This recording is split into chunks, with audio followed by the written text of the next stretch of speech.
Good morning, Hans.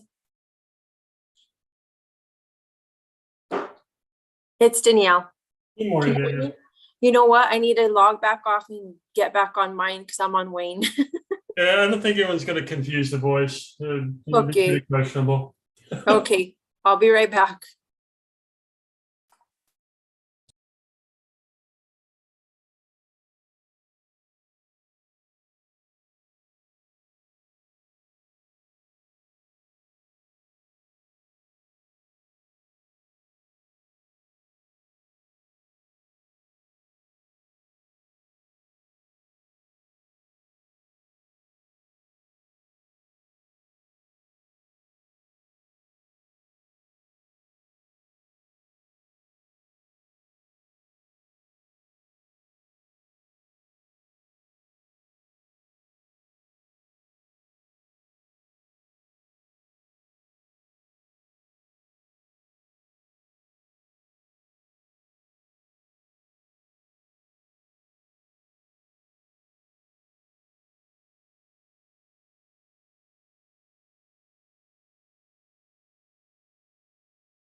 Well, it looks nice and short.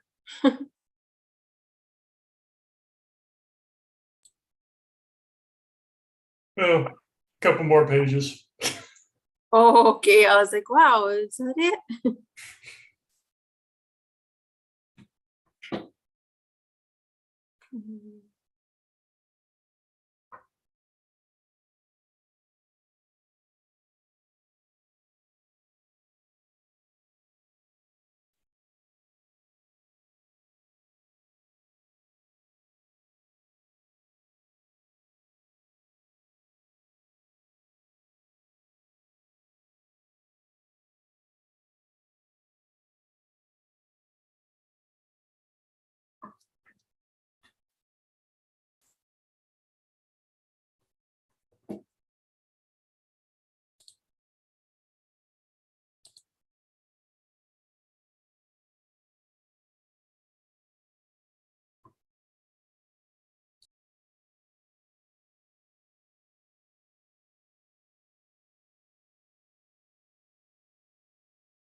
All right, everyone, it's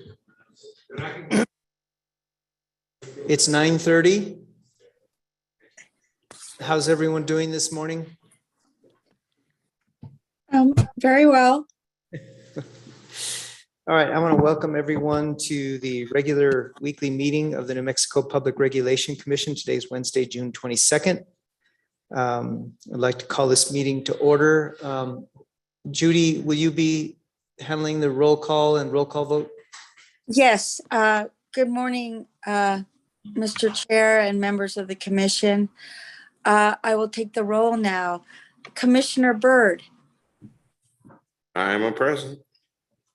Commissioner Maestas, I'm here. Commissioner Hall. I'll come back to Commissioner Hall. Commissioner Fishman.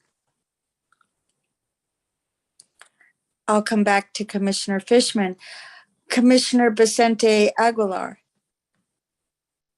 Here. We have a quorum. I'll just check again with Commissioner Fishman. Are you present? Commissioner Hall, are you present? We do have oh, I see that Commissioner Hall just joined.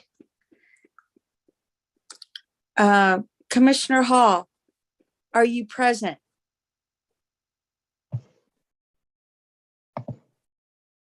I see you. I cannot hear you. Commissioner Hall, yes, you're present? Yes, can you hear me Okay. now? Yes, thank you. We have quorum, 4 commissioners are present, and Commissioner Fishman is not present, but when he joins, I will let you know. Thank you, Judy. Vice Chair Hall, do you mind leading us in the Pledge of Allegiance and the State Pledge? Everybody here in the gallery, please rise.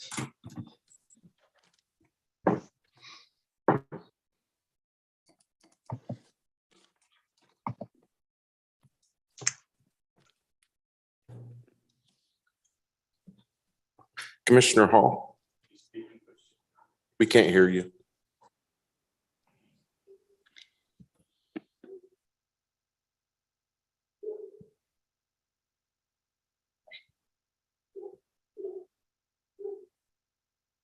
Okay, I'll lead in the pledge. Oh, thank you, Commissioner Byrd. I was about to volunteer, but go right ahead. I pledge allegiance to the flag of the United States of America and to the republic for which it stands, one nation, under God, indivisible, with liberty and justice for all. I salute the flag of the state of New Mexico and the Zia symbol of perfect friendship among united cultures. Thank you, Commissioner Byrd. Okay, members of the commission, we do have some changes to the agenda. Let's see here.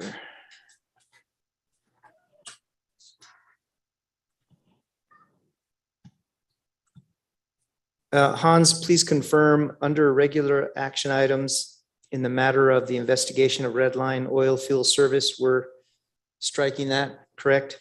Actually, Chairman, I will keep that on for this meeting after talking with staff.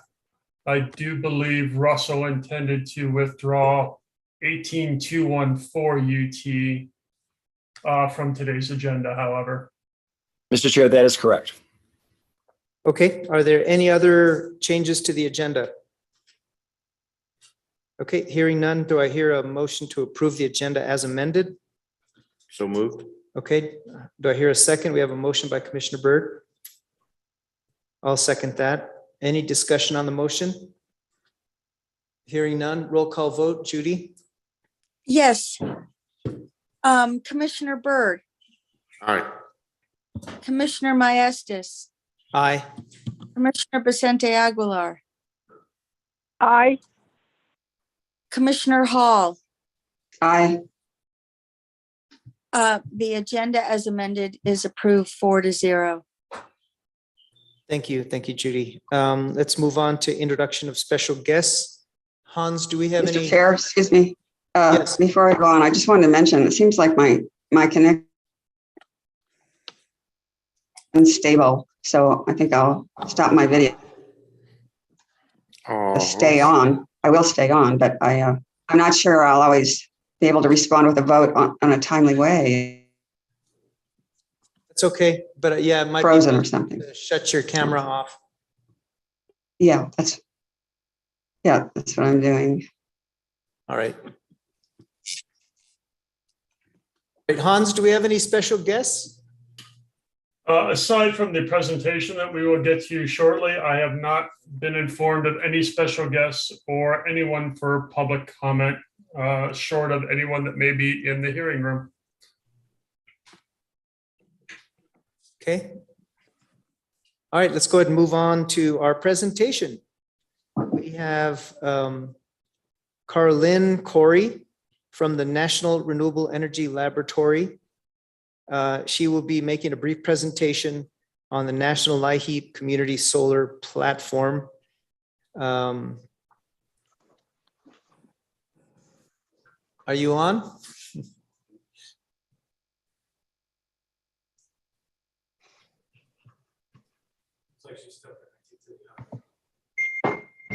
Ms. Corey, you there? I am on. I am having trouble.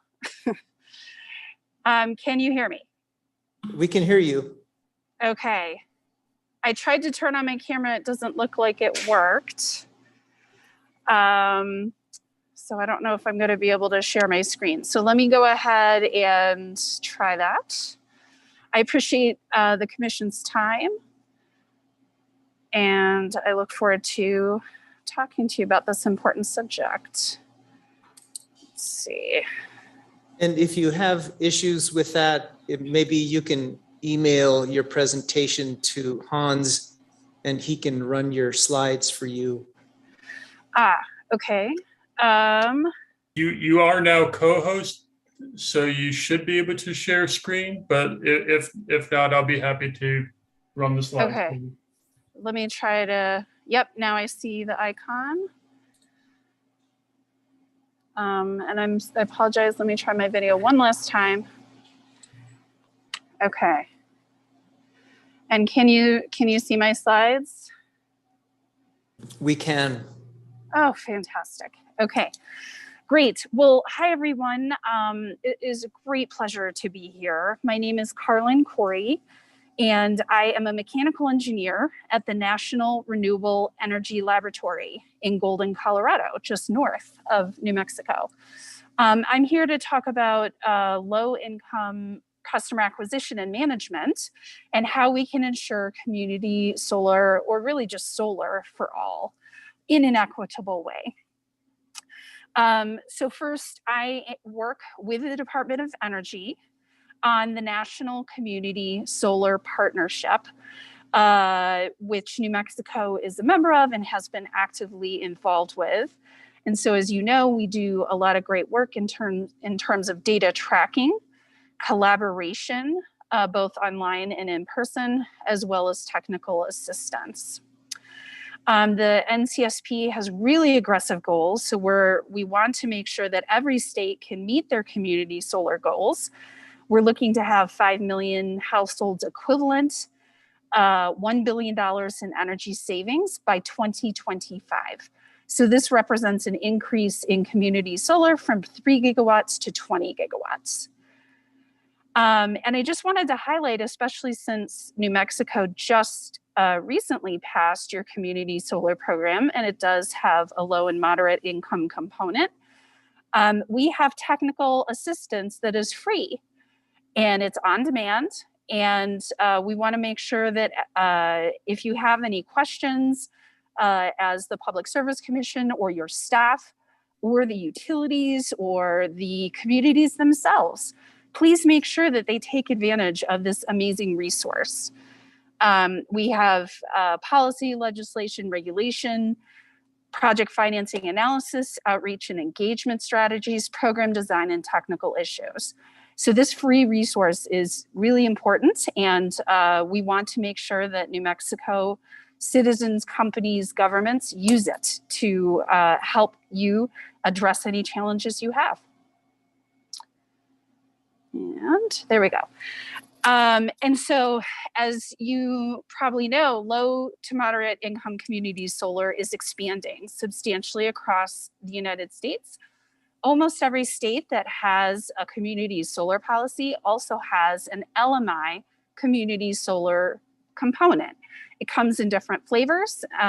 New Mexico has a mandate, and the targets are pretty significant. So it's making sure that low and moderate income customers are able to benefit from low cost solar. So I'm here today specifically to talk about low income home energy assistance program, or LIHEAP, and how that can be used to connect with community solar. So the challenge, we did about a year of research before to try to understand what are some of the most significant challenges to community solar, and specifically for low to moderate income households. And what we found is that it's really challenging for the community solar subscription managers or project owners to access and understand who qualifies as low income. And the other thing is LIHEAP and our partners at the Department of Health and Human Services is really interested in finding new ways to provide benefits to those who are receiving the LIHEAP assistance. And so we know that households who receive the LIHEAP assistance can benefit from community solar savings. And so we want to make sure that those savings get passed on. And HHS is really excited because then the LIHEAP dollars, which are always limited, and there's not enough to go around to everybody that needs them, can be used for more households. Low-income community solar is not being developed fast enough to meet the demand across states that have these LMI-specific policies. So we're looking to help facilitate that. And then LMI community solar developers face barriers with customer acquisition. This can lead to increased project risks and project costs. And so one of the things we're trying to do is decrease the customer acquisition costs so that more of the savings can be passed on to the low-income customers.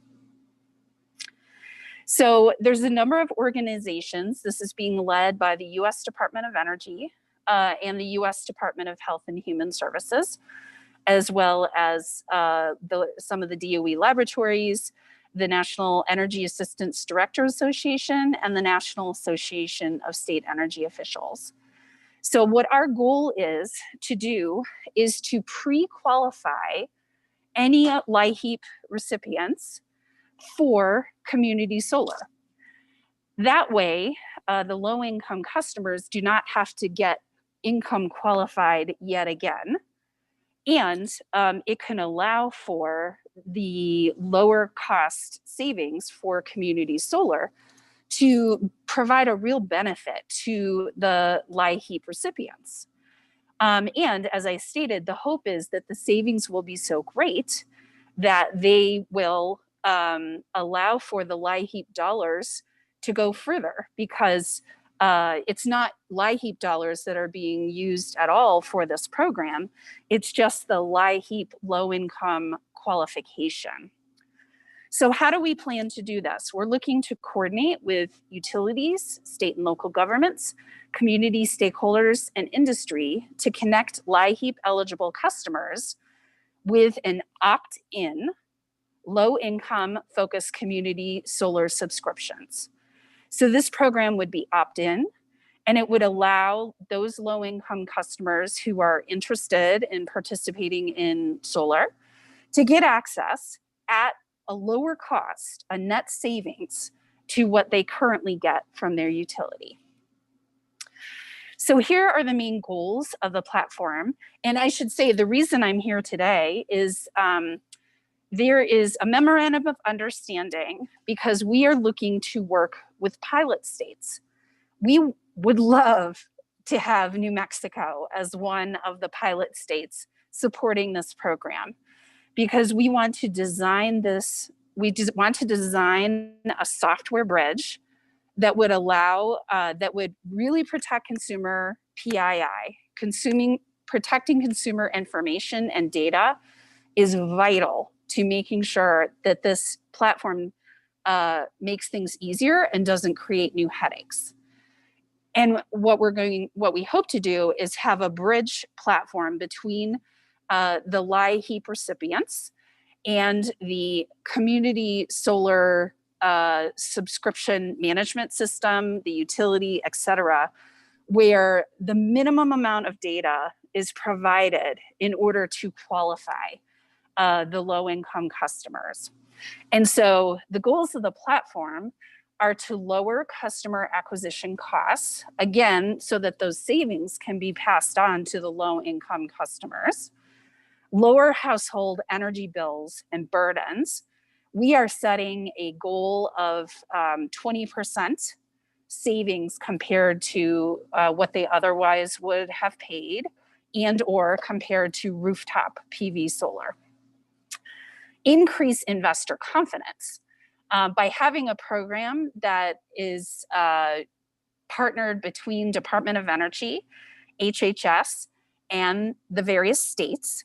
We hope this will increase investor confidence and they can realize that investing in low-income community solar is not a risky investment. In fact, there has been some research that has shown that low-income community solar is a safer investment than an automobile loan.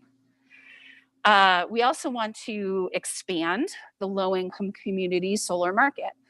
Our hope is that nationwide, more and more community solar will be offered to more and more households across the country.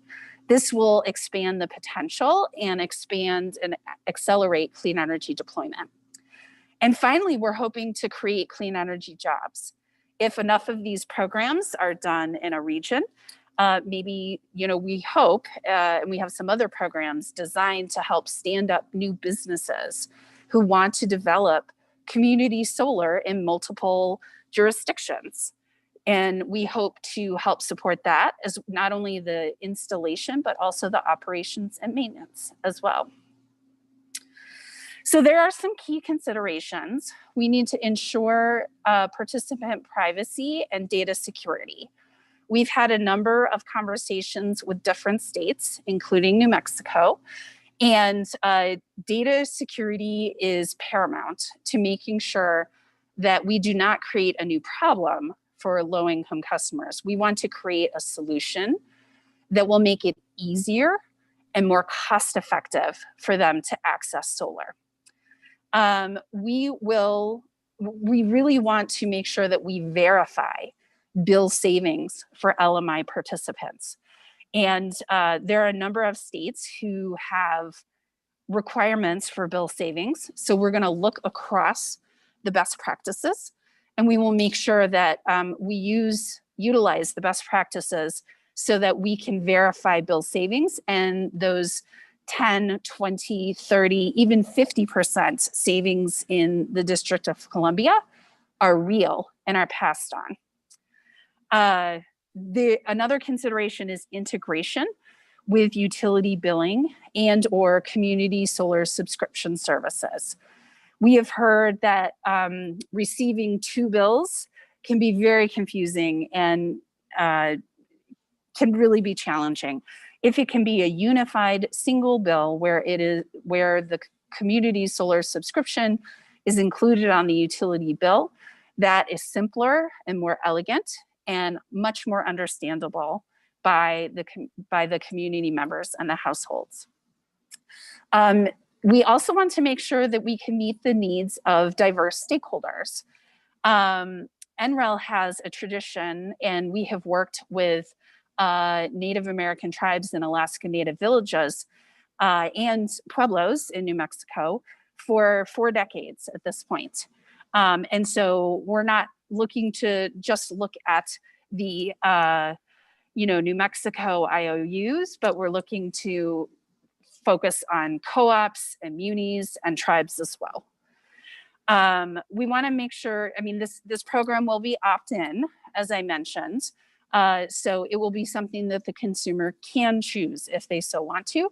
And we want to make sure that there's transparency in terms of the verified savings, what it's going to cost, and there's no hidden small print that will lead to substantial gotcha payments at any point in time.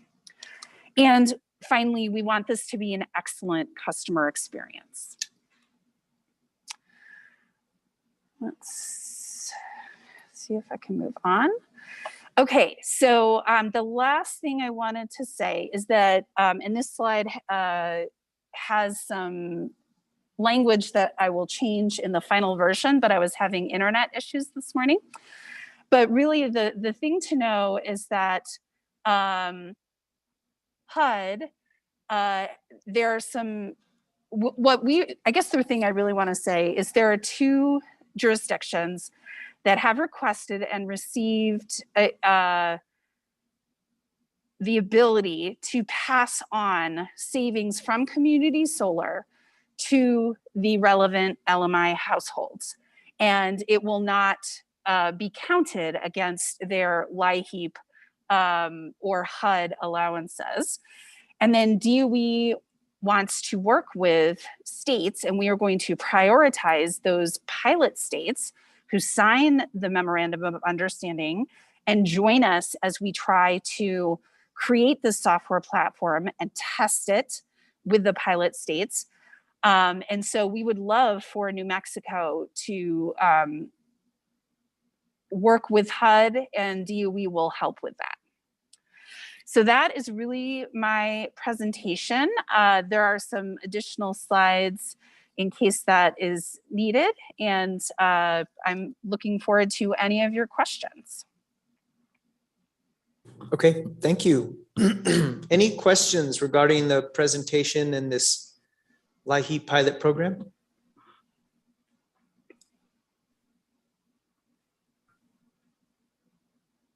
Commissioners, oh, welcome. Commissioner Fishman, do you have a question? Yeah, sorry to be tardy this morning.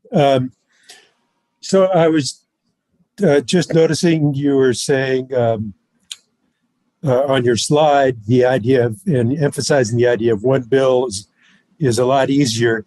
I believe, and please correct me if I'm wrong, Mr. Chairman, that what we're pursuing now on our community solar has 2 bills, one from the developer and one from the utility. So how would that work in terms of what you're proposing, Carolyn? Yes, thank you for the question. So that will not be a constraint. It is more of a best practice, and it's something that we have found can just help with the household understanding and interest in the program. So it is not a requirement to participate in the program. It's more just a consideration of that could lead to the most program success, if that makes sense. Mm-hmm. Are other states that you're piloting with, do they have single bills as opposed to 2 bills? We're talking to a number of different states, and it varies. Some states have single bills and some states have 2 bills. Okay. Yeah, I will say that the states who have moved to single bills have found greater uptake and participation in their program. Is there, the 2 bill thing is, to me, something that could be improved upon in our program from certainly the customer standpoint. And, there are all kinds of issues that came up that led us the other direction. But is there, so there's no effort in terms of doing this in running through this program to create a single bill No, really, for folks to face, for facing customers? yeah, it's more of a consideration. I will say that, and again, it's not a requirement to participate in the program. One of the reasons we're extremely excited to potentially have New Mexico participate is we have some earlier stage states and we have some later stage states. We really want to capture that breadth of experience.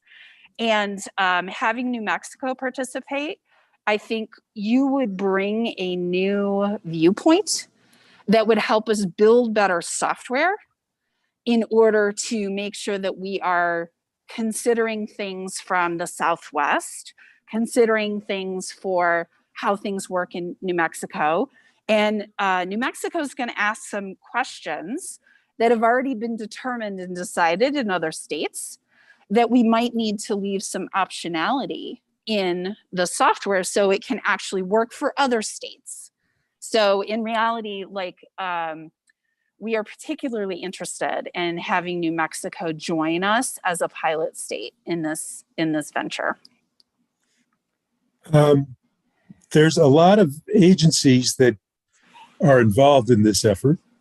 And of course, the fear always is the more agencies that you have involved, somehow it's going to turn into more stuff for the consumer to deal with. So to my mind, and I think you appreciate this as well, so much that's key here is this has to be, as much as possible, kind of a single point of contact for the consumer.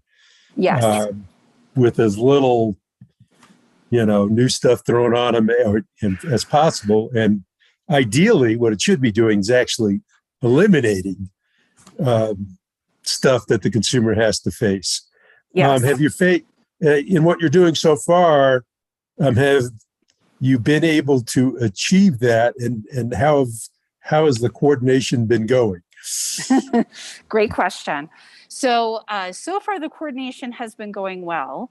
I will say in most states, there is little to no coordination between the LIHEAP program and community solar. A lot of times those are in two different agencies within the state. So by coordination, what we're finding is my hope is that there will be more folks applying for community solar who, as I'm sure you're aware, there is not enough funding in the LIHEAP program to cover everybody that applies. So what we're trying to do is make it easier. So from the customer standpoint, our goal is to make it easier for them to do two programs kind of simultaneously. We're envisioning that the community action agencies will be the point of contact, and they will probably be the one that is making the connection between the household and the community solar in their neighborhood. So they won't get a ton of calls from a bunch of developers, and it's an opt-in. So as they sign up for LIHEAP, they opt in to community solar, and then they work with their community action agency in order to make that connection. The other question that we have gotten from other states is, if you do this, could you also include DOE's WEP program, for example? And so we are keeping that in mind. We're not tackling it immediately. We want to prove the concept first. But if it works, and if it's allowing, if it has the trust and consumers are signing up, then maybe we can add some additional low-income programs to, so that it could become a one-stop shop so that customers do the income verification once, sign up for what they need or desire, and hopefully it'll make it a lot easier, like you were saying. What is the WEP program you said? WAP, it's Weatherization Assistance Program. Yeah. Okay, so I was same thought had crossed my mind. Yeah. Uh, in terms of, we do have two different agencies in New Mexico, doing the LIHEAP versus the community solar. Can you cite any specific challenges that you've identified in other states in the same situation? I think I don't know if there are specific challenges. I think it has more to do with additional awareness about each other's programs, being able to represent the states better in terms of all of the services that are available. And I will say, one thing I forgot to mention just now is this is we are at the very early stages of establishing this software. So we haven't built anything yet. It's kind of odd. Usually Department of Energy likes to build something and say, hey, this is great, come use it. We actually haven't built the software yet. So we want help from 3 to 5 states to help us build the software right, so that it's going to work for not only New Mexico, but for all the other states as well. So this is a unique opportunity to work with DOE and create software that is used and useful, not only for your state, but for a lot of other states as well. So the pilot states will help us build, test the software, identify problems, show us what's working. And then we will add more states and make it more available to everyone else. So I think, to some extent, we don't know the problems that we're going to face yet. And if New Mexico was willing, we would love to have you as a partner, because you would help us figure out things that we couldn't otherwise figure out based on your unique experience. So here's the crass question. What's in it for us? Right. So my hope is that, we identify ways for there to be low income community solar with at least 20% net savings to your customers. That will mean they need less, it's not going to impact their LIHEAP fund, and it's not getting funded by HHS at all. We're just partnering with them. This is all funded by Department of Energy. So the hope would be help them have more savings, help them have access to cleaner energy, and let's start a revolution. Because if we start a whole industry where in New Mexico, there are a lot of community solar projects being done everywhere, they're going to be cheaper, they're going to create jobs, and that's going to lead to some economic development in the state as well. And then, and I probably missed this because I missed the first part of your presentation. Where does the money come from that we ensure a 20% savings? That's based on the cost of solar right now. And it's based on the fact, so it may not be 20% immediately. It depends on the cost of power in your state. But certainly in Washington, D.C., they are setting the target of 50% savings. And that's based on the fact that they have really high electricity costs. So we want to share best practices within the National Community Solar Partnership so that additional equipment is not needed. You can have designs that are more standardized. Hopefully with local labor, that can definitely save costs as well. And if there's a lot of demand for these systems, then more and more of the equipment will be manufactured, maybe some of it in New Mexico itself, right? And then the 20% savings can be achieved. So right now, solar is the lowest cost resource in much of the United States. It's not true everywhere, but especially when you compare it to a small rooftop system.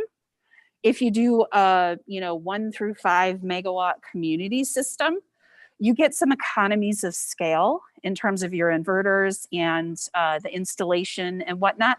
and it makes the cents per kilowatt hour cost even lower. And then final question.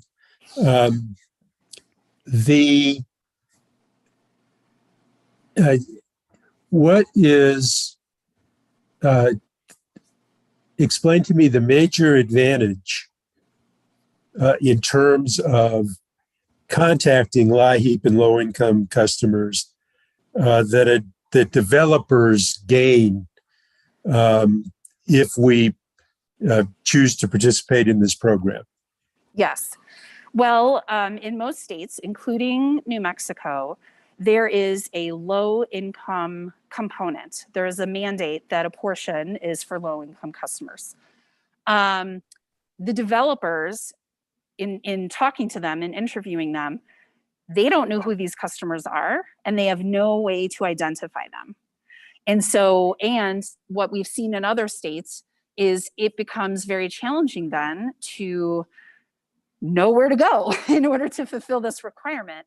And so, and what we're seeing is in a lot of the other states that have a mandate or an incentive or whatever, the developers are just kind of lost. They don't know how to fulfill this requirement.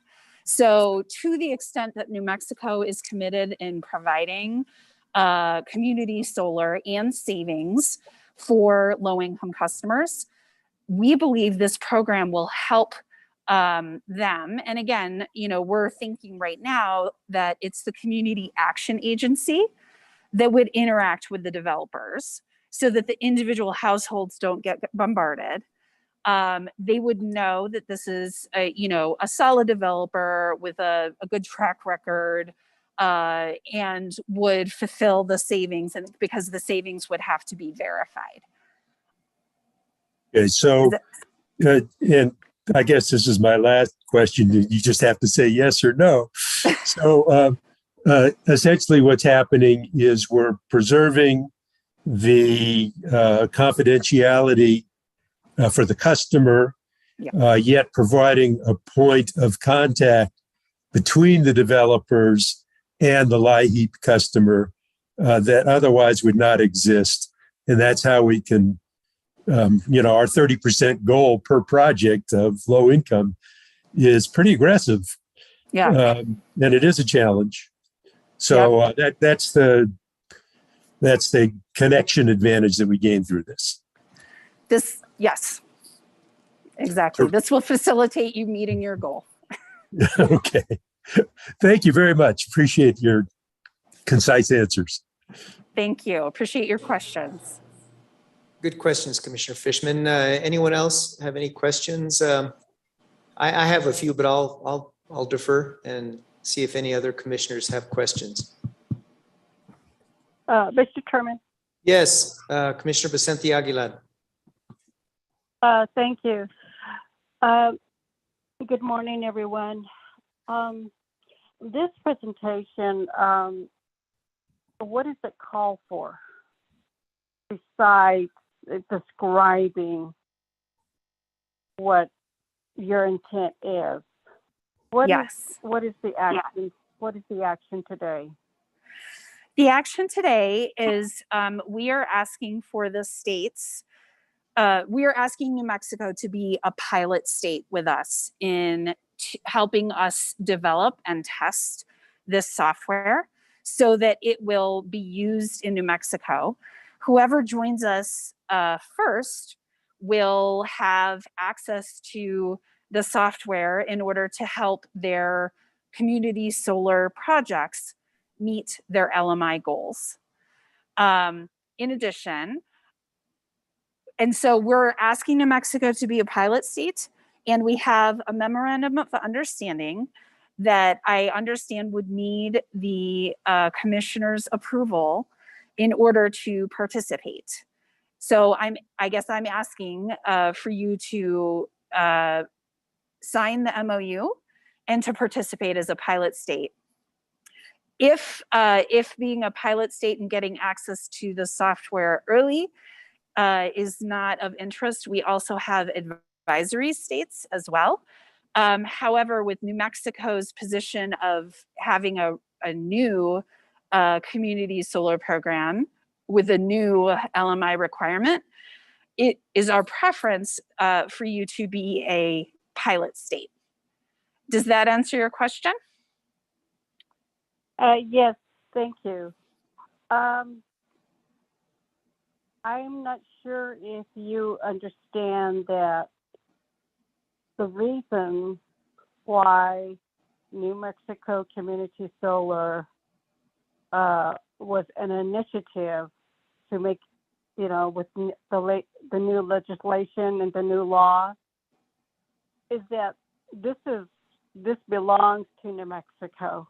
Mhm. This is a grassroots effort from landowners and many people that live in rural New Mexico.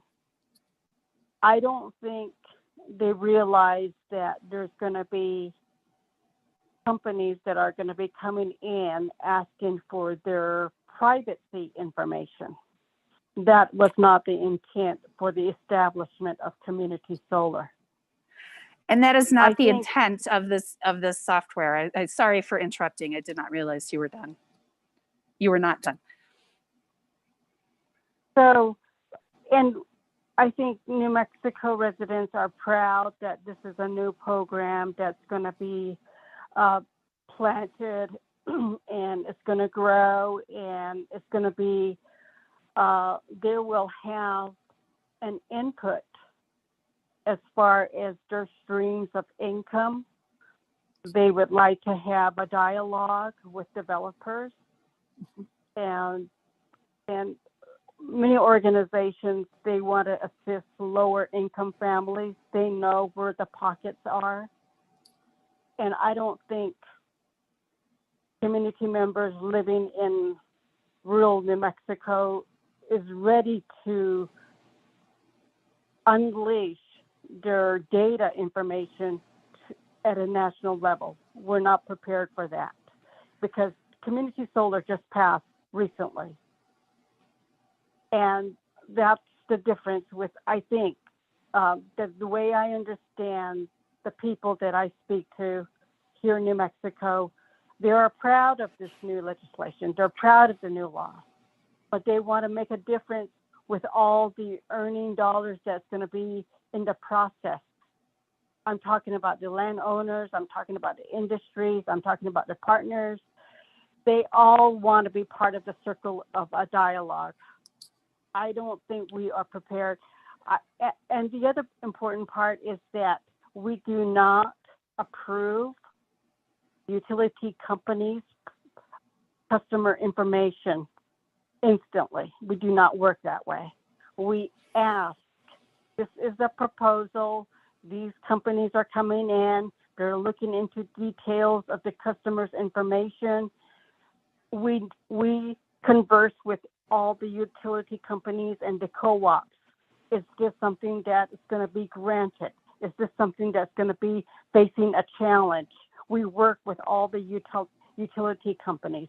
Just because we are at the state level as commissioners to approve and regulate utility companies and to dish off a lot of our customers' privacy information, that's not how we work. That's not how I work. Yeah. So, May I, oh, you're still going, sorry. So we're going to regulate the developers. We're going to regulate them, and we're going to see if they have reviewed the site, and if it is, we're going to look at the developers and find out whether it's a good match for solar, and did they work with community members surrounding that area. That's how I would like to approach the new community solar program. I don't think I am prepared to just move on and provide the data at a national level just because New Mexico is rated at a highest level of poverty. I'm proud of New Mexico, and I don't like the fact that many companies look at us and utilize our program so that they can create a software. So I will not support this today. I don't have any more questions, Mr. Chairman. Thank you, Commissioner. Did you want to respond, Caroline? Yes, if I may. So I share your concerns, Commissioner. And so does the Department of Energy. And what we, so the data is not going to be released nationally. It is not going to be on a public platform that everybody would have access to. And so I apologize if I implied that in any way possible. First, I'm going to talk about the this program, and then I'm going to talk about another program that I really hope New Mexico will participate in. That's also part of the National Community Solar Partnership. So I applaud you for making sure that the developers work with the communities. If they don't, they should not be developing the community solar. I 100% agree with that.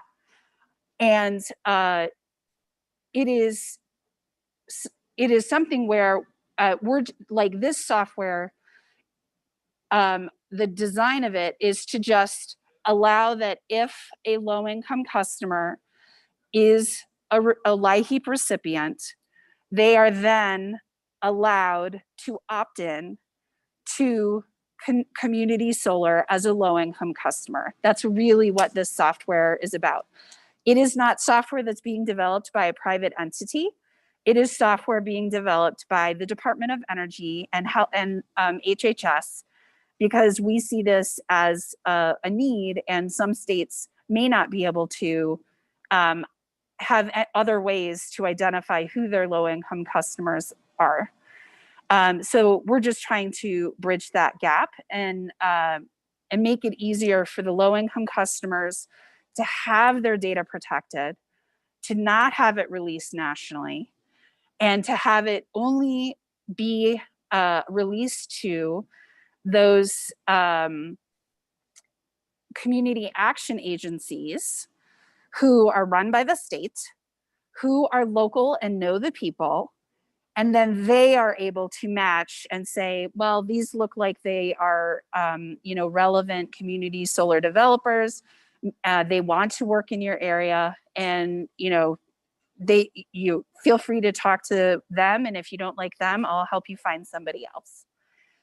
The second thing is the National Community Solar Partnership believes very strongly that it really should be up to the local community what is developed in their community.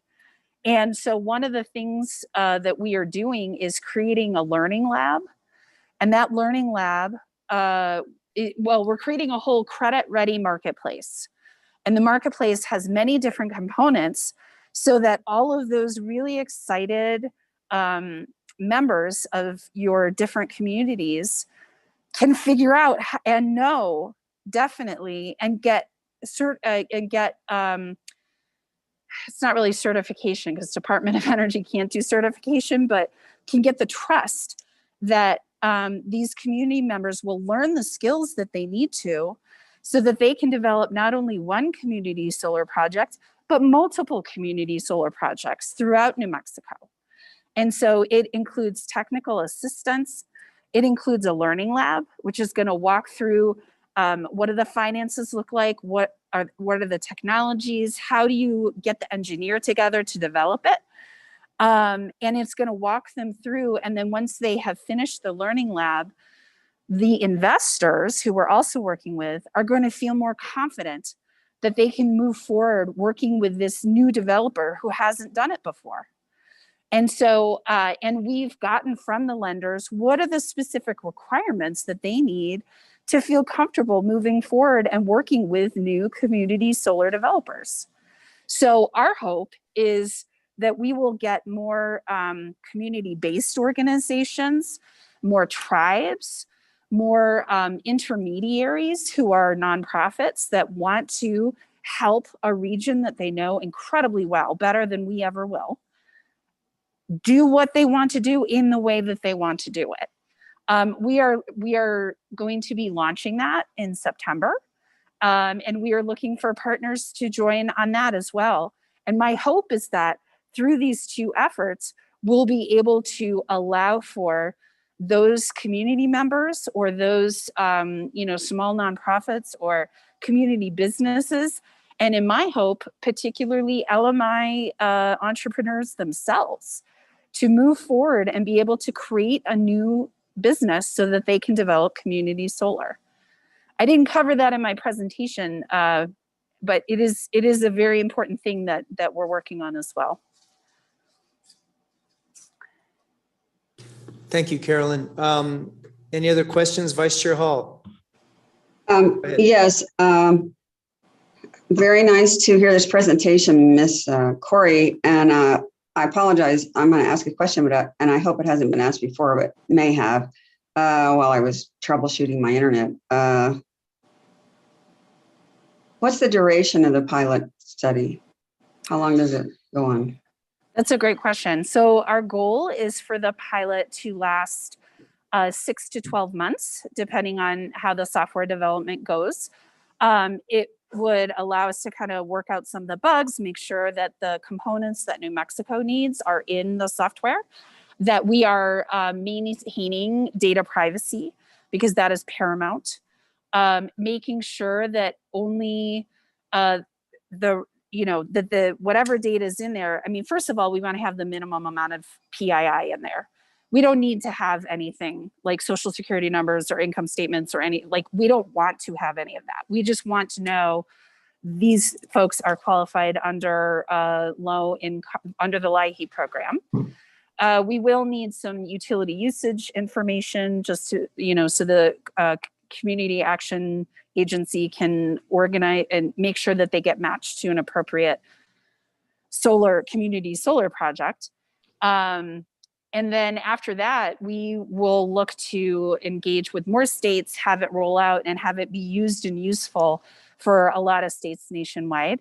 And one thing I forgot to point out is we're also looking at having geographic boundaries as well, so that if a developer or a lender is only working in a specific area, or a community is only interested in developing in their county, for example, then they only get access to the data that is relevant to them, and they don't see a whole big list of everything nationwide, because they don't need to know what's happening in New England, either from the developer side or from the community action agency side. Is that helpful? Yes, it is. Thank you very much. I think it sounds very intriguing, actually. And I'm always in favor of getting more data anyhow from any kind of pilot. Well, not any kind of pilot study, but from one that's well designed. So thanks very much. Thank you. Thank you, Commissioner. Carolyn, I'm sure you've seen our community solar rule. There's other optional programs for subscribers to pre-qualify. Now, will this mean that LIHEAP eligible individuals will kind of corner the market in community solar in New Mexico, as opposed to, folks that have applied or qualified for Medicaid or SNAP? That's a great question. Our hope is that it will drive additional demand and make it very clear that New Mexico is serious about developing community solar, and thus attract more individual homegrown developers to create their own enterprise. I think it would attract some developers nationally, and most importantly, it's going to attract capital. And we're certainly interested in making sure that local capital is used. So to the extent that local banks are willing to invest in community solar, let's do that first, because that keeps the money in the community. There will probably be some national banks who do that as well. So any state that signs up and has great success in community solar is going to get touted by the Department of Energy as the place to go for community solar. We hope that will drive even more development and really facilitate the creation of a solid industry in that state. Thank you. And let's talk a little bit about the MOU. Who exactly are the signatory entities in the state? It's going to be our commission and our state human services. Is that the extent of it? That is the extent. And as a memorandum of understanding, it's, it's not exactly a legal document. It is saying that in good faith, we want to work together with Department of Energy, Health and Human Services to try to see if we can make this software work. If you find it is not working for you and you find that we are not able to accommodate New Mexico's interests and concerns, you are able to step back. We hope my goal is to make sure that doesn't happen. And that's part of my job, right?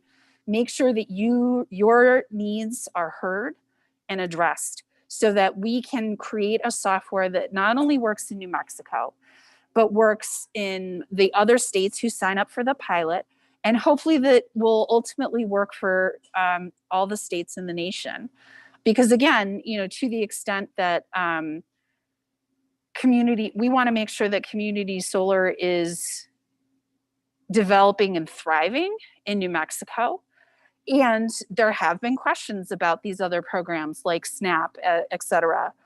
Maybe there's a way that this platform could ultimately be open to other low-income customers so that a lot more of those customers can have access to community solar more easily.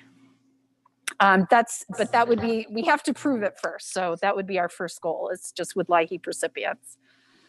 Would you say that the folks that qualify for these various programs, Medicaid, SNAP,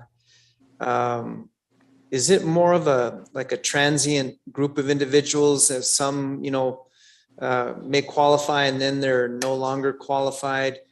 What I'm getting at is, did DOE and US HHS consider LIHEAP to be a more stable base of individuals who will remain qualified for an extended period of time? Is that why LIHEAP was selected?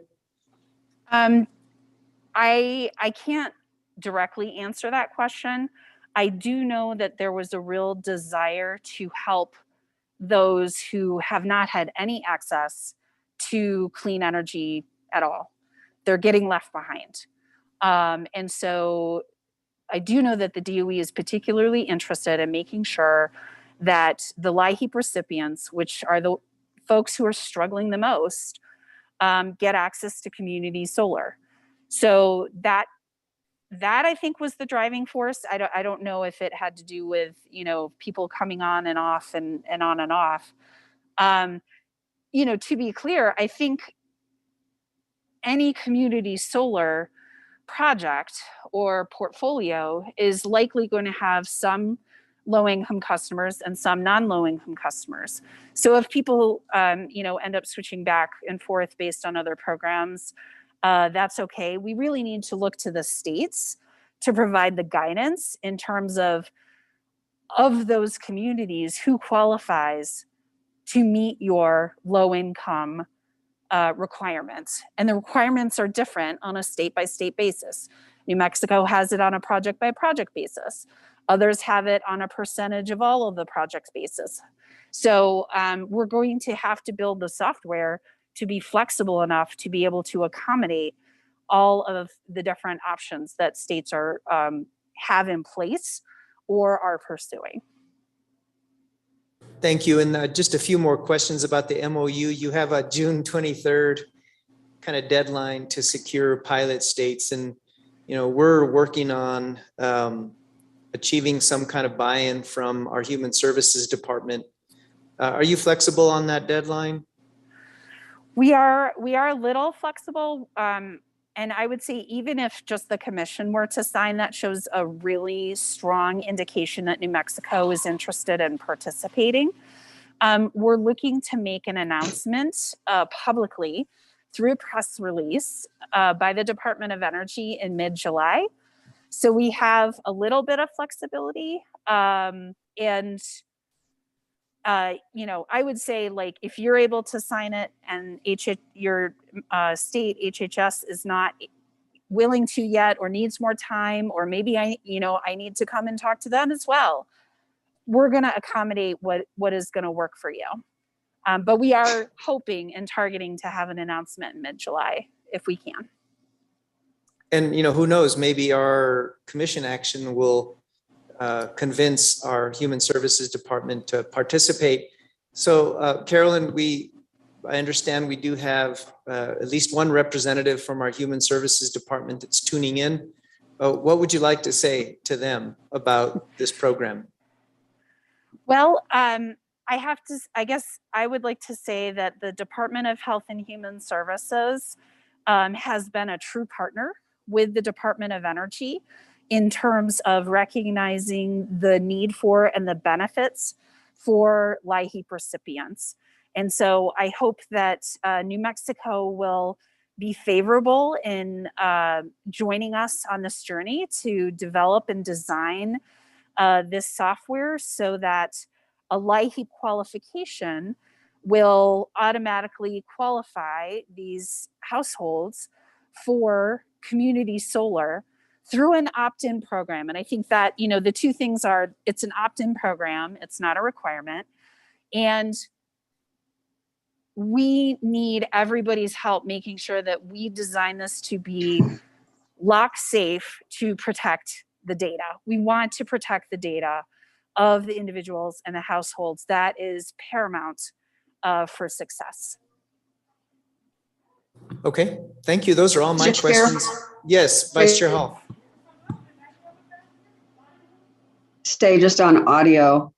Go I'm ahead, still Vice having a Chair. few problems, but I do have some more questions. So, and I apologize if these have already been asked. But I noticed in the MOU, what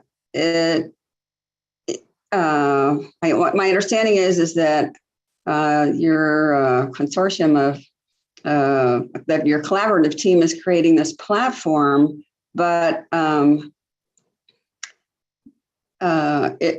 it connects customers who are from a pre-qualified pool of potential income eligible subscribers through LIHEAP. So the pre-qualification process, all that, is that intended to be conducted by our Human Services Agency?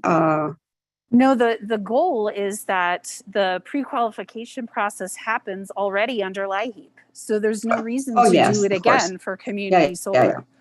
That's right. And let's see. Oh, shoot, I have another question. Opt-in. So opt-in is notoriously lower participated in rather than opt-out programs. What have you got to say about that? It's a fantastic question, and I appreciate your honesty. It is a challenge. So, one of the things that the Department of Energy is committed to is creating some materials in terms of presentation slides, maybe some flyers, some kind of trifold brochures that can be used by the state in order to communicate about the program. We are more than happy to come and talk if there are questions in public forums to explain what this program is about and how it can benefit the community members. I will say from the kind of more the CBO or intermediary side, if in developing maybe a new business who wants to do multiple community solar projects, we will provide technical assistance so that they understand the steps that need to be done and the technology and the financing, because those are the things that we can really help on. Things that are New Mexico specific, would be really, hopefully if it's the right community-based organization, they understand those constituents and households and kind of the culture and what they're looking for and what their main goals are. Does that answer your question? Yes, pretty much. Yeah, I think my understanding is that it would be up to our own ingenuity and efforts here in New Mexico to conduct effective outreach to get people to opt in. Yeah, and I think, certainly Department of Energy and HHS will want to promote how awesome a job New Mexico is doing, because we want to support your success and then we want to celebrate that success. Yeah, I'm sure. But what you provide is the platform and right. And the technical advice. The platform, the platform, the technical advice, and we hope an answer to an issue that other states who have an LMI requirement are having, where the developers don't know how to identify the right households to approach, and therefore they don't know how to meet the requirements that are placed on them. Yeah, I see it as so. Thank you very much. Thank you. Yeah. Thank you, Vice Chair Hall. Carolyn, I understand you may need to leave soon. I can keep going. Yeah, my schedule has changed this morning. So if you have more questions, please send them my way. Well, I think we're going to go on to the next agenda item. That is just to have a discussion among commissioners to see if there is interest in participating in this program. But I'd like to have you maybe stand by in case there's some additional questions. Are you okay with that? Yeah, that's fine by me. Okay. Well, thank you very much for your presentation. Should I just stay on the line then? And then if you need me, you'll call me back in? Okay, that sounds great. All right. Thank you for that. Thank you. And by the way, we have a very good relationship with Department of Energy. We have 2 fellows under the Solar Innovator Fellowship Program that are assisting our state and making incredible contributions. So we really appreciate the partnership we have with Department of Energy. Well, I'm so glad to hear that. And I just hope we can make that relationship even stronger. Thank you. So please stand by. Will do. Thank you. All right, commissioners, let's move on to item 7, discussion and potential action. I myself feel that this is a great opportunity for our state to participate in this as a pilot state. And I think really it's for the purposes of developing and beta testing this software to ease the subscriber qualification in partnership with the LIHEAP program. And so, I was concerned about data security, but I think Carolyn was, very successful in convincing me that there'll be no data privacy issues with this. And as Commissioner Fishman mentioned, this carve out 30% on a per project basis is aggressive. And I think any means that we have to ease the facilitation of pre-qualification of subscribers is a good thing. And so with that being said, I'm going to open the floor to the commissioners. We have actually 3 options. We can either be a pilot state, an advisory state, or choose not to participate at all. And I hope the 3rd option is not seriously considered. So with that, I want to open up the floor to any commissioners on this topic. Mr. Chair? Yes, Vice Chair Hall. Go ahead, Vice Chair Hall. I think we should, I think that I think we could really benefit from being a pilot state. And we can always step back if we don't want to, step out. Nothing ventured, nothing gained. But I don't have concerns about the security. These are, top national labs. And if anything doesn't work in their platform, they're highly motivated to make it work. So I just think we have some of the best and brightest minds working on trying to get community solar to work as well as it can, and particularly in connecting the developers with the right pool of users is key to improving a lot of low-income people in our state. So I think it's a good idea frankly. Thank you, Vice Chair Hall. And I agree in that I don't see this as these national agencies trying to exploit our state. I think that we can be a true leader in energy justice by easing the prequalification of low-income subscribers. And so I see this as an opportunity for us to blaze a trail and be a model for the rest I of the agree. country. All right, any other commissioners? Commissioner Fishman, come on, I know you want to weigh in. I was just slow on the button. You anticipated me. He knows me too well. So I'm listening to the potential benefits. We've got so many people trying to do projects. I don't think that entering this program will help us in terms of attracting interested parties. We already have 1 million interested developers, so I'm not worried about that. But I am super concerned about meeting the low income requirements. And I do think that's where potentially this program can really help out. I do have some concern in reading the MOU. Where this does take some resources, and it takes some resources from the agency in terms of collaborating in the design and in the input. Somehow they're gonna need to be meetings between the PRC and various stakeholders, and that's outlined in the MOU. We're always tight on resources. So somehow we need to get someone from staff or perhaps one of our DOE fellows or somebody to be consistently part of that to make sure this works. And then we get the complete input and we're sure all the pieces are meshing together. So I think that's a challenge.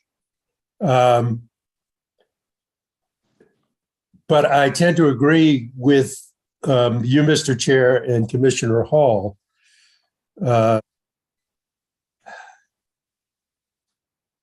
Regardless of what the potential challenges in resources might be, I think we'd be stupid not to give it a try. And listening to Carolyn, it seems to me that she understands the key challenges and issues we need to face. And I think the number one challenge is making this as straightforward and simple a process for low-income customers as possible. And I really have had a concern as we've gone forward with the 2 bills that customers will be receiving and the lack of specific resources for developers to go after low income, that we are going to fall into that trap of not meeting our low income goals and leaving that portion of the community behind. So my instinct is, yeah, we should give this a try. And as Commissioner Hall says, if it's not working, we can withdraw from the effort. But with the commitment the state's made to community solar, again, I just think this really meshes with what we're trying to accomplish, and we should give it a shot. You want to put that in the form of a motion, sir, to act on signing the MOU? Obviously, it's conditional upon Human Services of New Mexico also signing it, but I think if we agree as a commission to sign the MOU, that could serve as an incentive for HSD to also participate. Yeah. No pressure from the chair. So here's what I'd move is one, that we, as a commission, endorse participating as a pilot in this program. And that as a commission, we commit to bringing Health and Human Services into the fold. I know I'm using colloquial language there, Judy. You have to fix it. I'm terrible in getting into legal language. I'm always using. I believe you're making a motion to participate in the pilot program. A motion to participate in the pilot program and a motion to work with Human Services to bring them into the program as well. Yes, and you do understand that their signature is needed on the MOU. Correct. So we're basically saying we're going to pitch them to bring them on board. I think that's a very good motion. Okay. All right. We have a very good motion on the floor. Do I hear a very good second? Second. I'll second it. All right. Any discussion on the motion? Mr. Chairman. Yes, Commissioner Vicente Aguilar. I think Commissioner Fishman stated it correctly. When there's a new item on the agenda, we tend to get pressure. And from meeting to meeting, the pressure is on. What this calls for as far as creating a pilot program, we did not stage the due process. This is a dodge, signed the MOU with no knowledge that line is around the corner. That leaves our constituents out of the process. We have not heard from Human Services Division for the state of New Mexico. I lead at the commission with a full circle of a dialogue. And what I understand is that Community Solar Welcome to Verizon was set in place to assist landowners to create a land bank for the next generation and also have a predictable and reliable income stream for decades to come. And I am not prepared to dish this off into a pilot program and to utilize lower income categories for a national agency. I'm not prepared for that because we have not done our work to have a clear dialogue with other state agencies and to work with the utility companies and to work with the co-ops and to work with all ratepayers. We have not discussed that. The conversation is not there. So for that reason, Mr. Chairman, I'm going to vote no. Thank you. Thank you, Commissioner. Any further discussion on the motion? All right, roll call vote. Judy. Yes, Commissioner Vicente Aguilar, No. Commissioner Fishman, Aye. Commissioner Hall, Aye. Commissioner Byrd, Aye.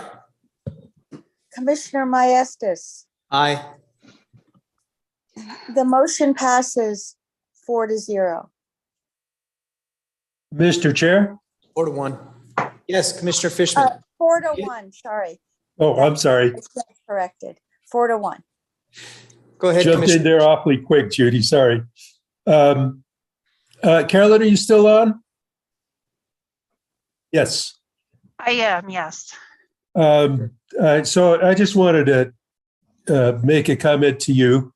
From my perspective, you seem to have a thorough understanding of all that's involved here. That's one of the reasons I voted yes.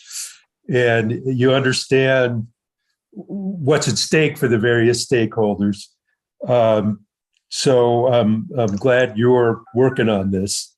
But to Commissioner Vicente Aguilar's point,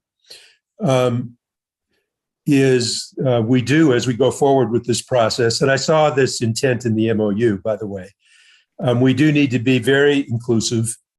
As I read the MOU, it felt to me like that's what you're trying to do and that's what you're going to do. And of course, if that doesn't happen, then, we can decide to pull back out. But really looking forward to your efforts to make sure that that happens. And Commissioner Vicente Aguilar's concerns are legitimate. So I just wanted to emphasize that, and I'm confident you're going to pay attention to those concerns. And we're looking forward, or at least I'm looking forward to working with you. Thank you very much. And if anybody on Commissioner Vicente Aguilar's staff or herself would like to chat with us further, we would love to understand her concerns and intentions more than happy to have additional listening sessions. And I can make sure to bring along at least the folks from the U.S. Department of Energy and Department of Health and Human Services from the national level, because I'm sure they would like to hear the concerns as well. Okay, thank you. Okay, thank you. Carolyn? Yes. Yes, I would like to make a correction on your part. You indicated your intent to create the software and the pilot program so that the low-income families can connect to some community solar programs. Time and time again, decades and decades, my constituents were the first community solar customers in my mind.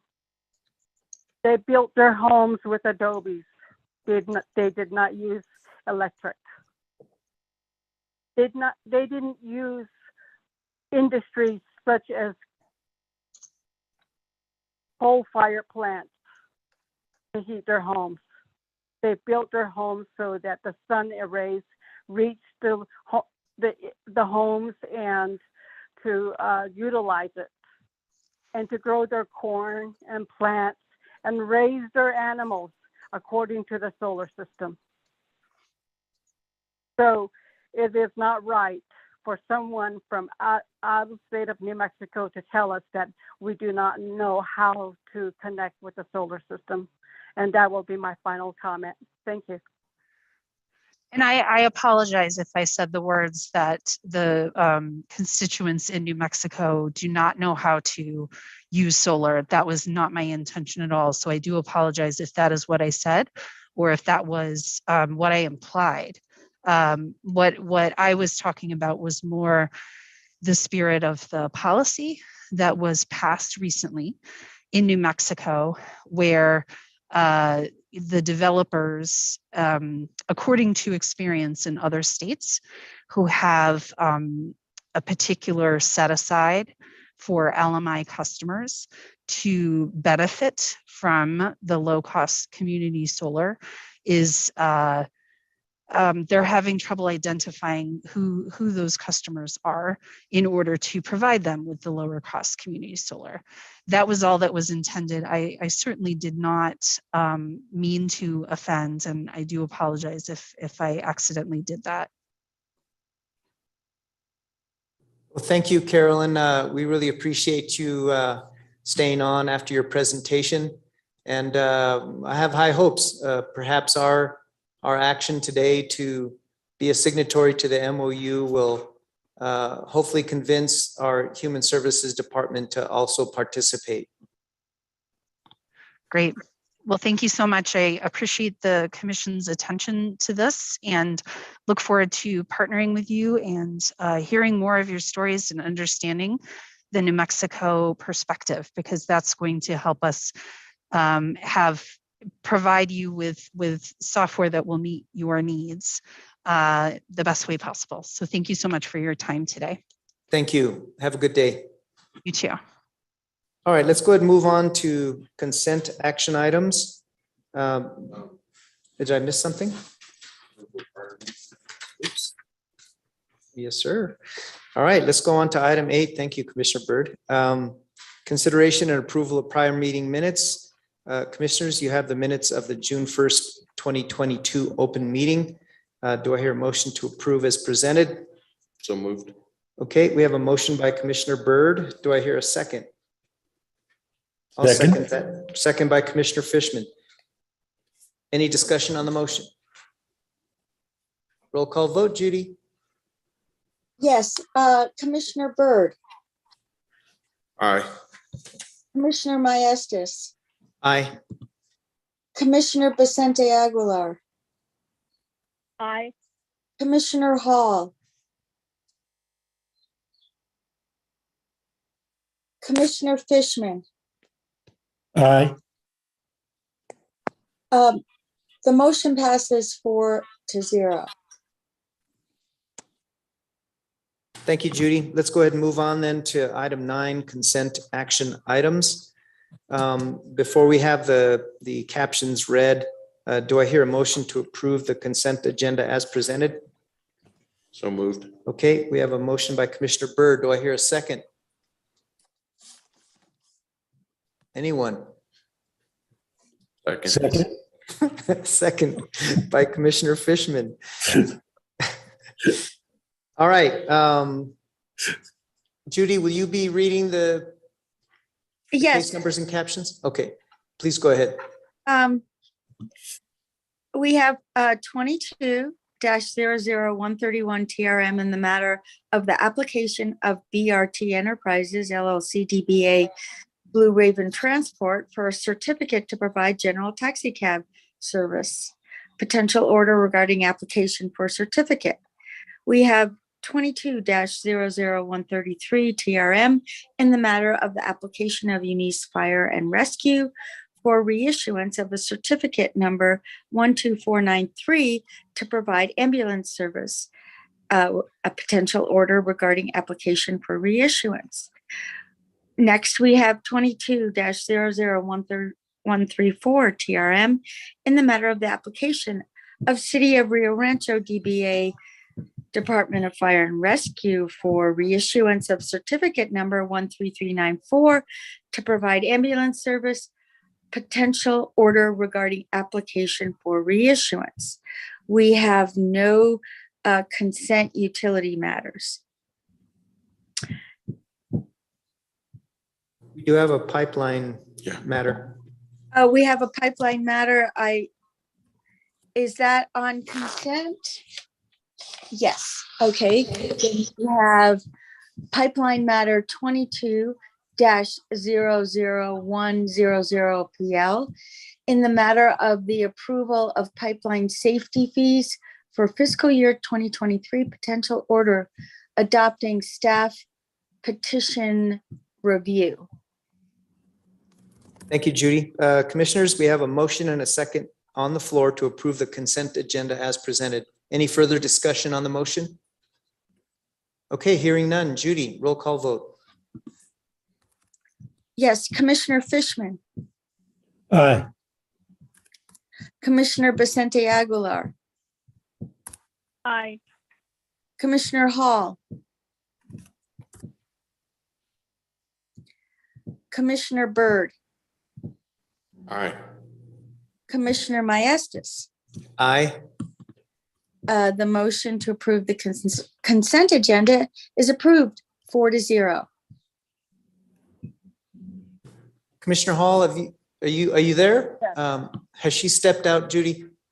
Let Is me she still- see if she is still a participant. I'm on the phone now. I just had to switch over to the phone. Okay. Can you guys hear me? Yes, we can hear you. How Okay. do you vote on the consent agenda items? I vote in favor of it. Okay, well then the motion to approve the consent agenda items passes 5-0. Thank you, Judy. All right, let's move on to regular action items. In the case of 22-00163 TREN, in the matter of the investigation of Cnc Transport LLC, Commissioners, we will be considering a potential order regarding a petition for order to show cause and a cease to desist. Hans, take it away. Thank you, Chairman Maestas. Before you today, I'm going to be presenting on three different enforcement matters forwarded to my attention from the Transportation Division. All three of them came about based upon normal routine inspection by the Transportation Division staff. The first in the case is in the matter of the investigation of Cnc Transport. The proposed order that I presented to you requires Cnc Transport to cease and desist business operations until CCT can demonstrate compliance with financial responsibility, and also cease and desist all motor carrier operations involving the use of unqualified drivers or drivers whose personnel file is not in compliance, showing updated commercial's driver's license and other requirements in their file. The order would give CCT until July 8th, 2002 to file a response and show cause why they should not be fined for violations of the Motor Carrier Act. In the event that CCT and staff cannot reach a settlement and CCT comes into compliance, the order appoints a hearing examiner to set an expedited hearing and make a recommended decision to the commission as to if CCT's operations prior to the order endangered any public health and safety, and what, if any, proposed fines or penalties should be made. The respondent was as I mentioned, respondent was brought to the attention of the commission based upon a routine inspection. The transportation staff noted during the inspection that the current Form E of financial responsibility was not on file, and several of the drivers' files that they reviewed did not have a current commercial driver's license on file. I recommend the proposed order then, as it gives staff and the CCT the opportunity to come into compliance and offer a settlement agreement showing that they are within compliance. If no settlement agreement is reached, however, we will assign a hearing officer to preside over an expedited hearing to determine the extent of the operations and violations. With that, I'll stand for any questions. Thanks, Hans. Any questions for Hans? No, Mr. Chair, but I move the order. There's no other discussion. Okay, we have a motion on the floor to approve the order as presented by Vice Chair Hall. Do I hear a second? Second. Second by Commissioner Fishman. Any discussion? Any further discussion? Okay, hearing none. Roll call vote. Judy. Yes, Commissioner Fishman, Aye. Commissioner Hall, Aye. Commissioner Vicente Aguilar, Aye. Commissioner Maestas, Aye. Commissioner Byrd. Aye. The motion passes 5-0. Thanks, Judy. Let's go ahead and move on to the next case under regular action items. It's in the case of 22-00164 TREN in the matter of the investigation of JES Energy LLC.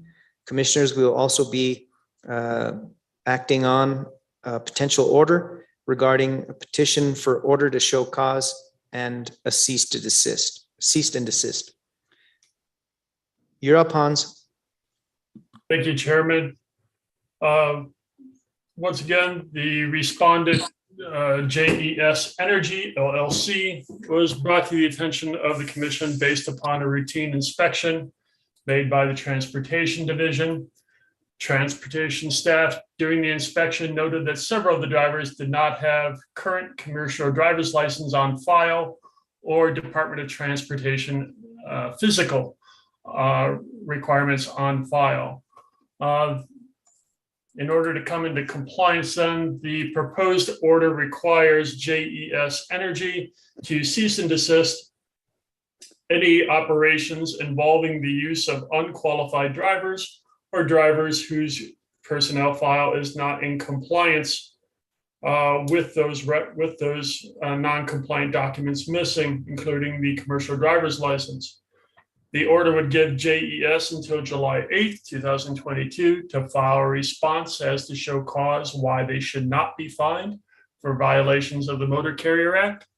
In the event JES and staff cannot reach a settlement and JES does come into compliance, the order will appoint a hearing examiner to set an expedited hearing and make a recommended decision to the commission as to if JES's operations prior to the order endangered any public health and safety, and if any proposed fines or penalties should be made. I'll stand for any questions. Thank you, Hans. Any questions for Hans? Okay, hearing none, do I hear a motion to approve the order as presented? So moved. Okay, we have a motion by Vice Chair Hall. Do I hear a second? Second. Second by Commissioner Byrd. Any discussion on the motion? All right, hearing none. Roll call vote. Judy? Yes, Commissioner Maestas, Aye.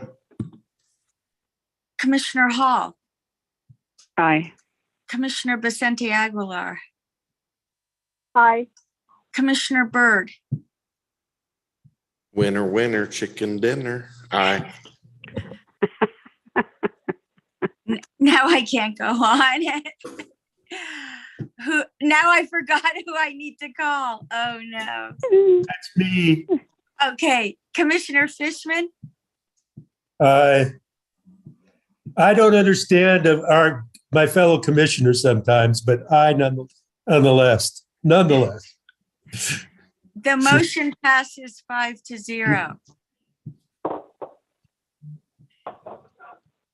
I don't even know how to follow that. Okay, let's go ahead and move on to the next case. 22-00165 TREN. In the matter of the investigation of Redline Oilfield Service LLC, Commissioners, we also have a potential order regarding petition for order to show cause and to cease and desist.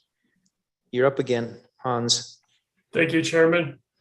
This matter is in the investigation of Redline Oilfield Service LLC. The respondent was brought to the attention of the commission based upon a routine inspection made by Transportation Division. Transportation staff during the inspection noted that some of the drivers did not have a drug screen or DOT physical on file. I recommend the proposed order as it gives staff and Redline the opportunity to come into compliance and offer a settlement agreement to the commission. If no settlement agreement is reached, the order will assign a hearing officer to preside over an expedited hearing to determine the extent of Redline's operations as to if Redline endangered public health and safety, and make a recommendation to the commission as to any proposed fines or penalties for any violations that occurred.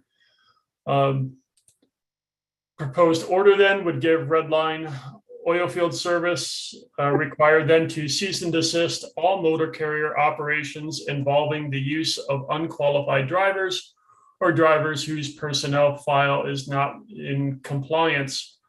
It would give the Redline until July 8th, 2022 to file a response as to show cause why they should not be fined for violations of the Motor Carrier Act.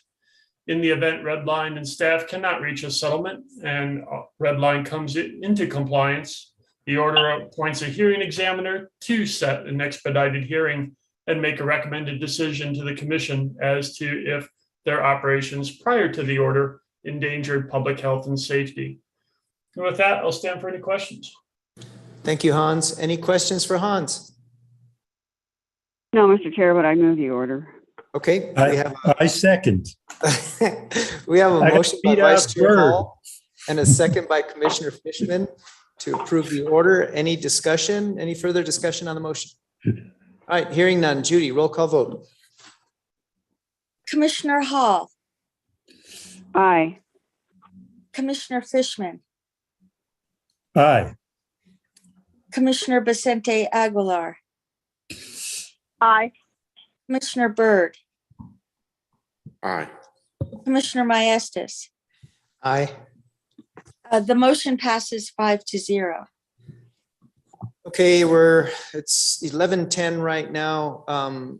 Is it okay if we take a short bio break, folks? 10 minutes, maybe less than 10 minutes. Let's go into recess and reconvene at 11:20. Is that okay? Thank you, Mr. Chair. 20? Yes, All right. Yes, thanks. We'll be back at 11:20. Thank you. thanks. Bye.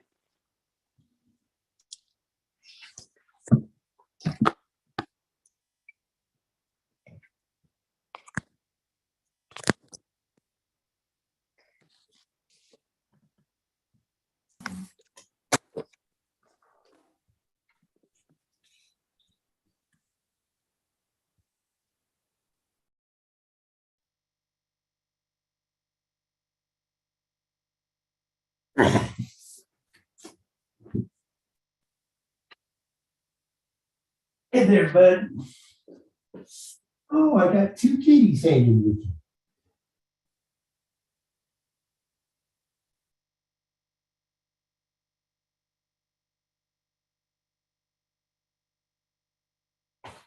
I love my kitties.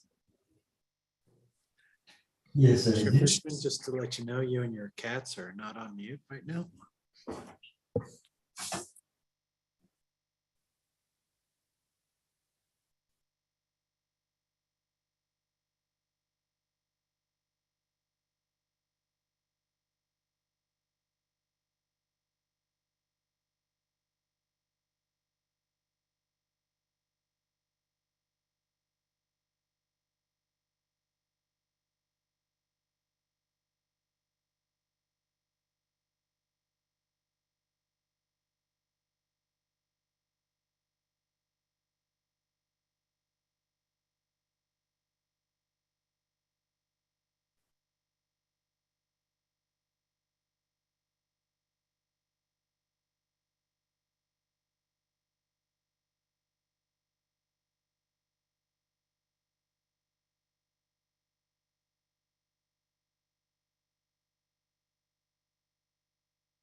Okay, everybody, it's almost 11:20. If you can start getting back and taking your seats, if you aren't already there.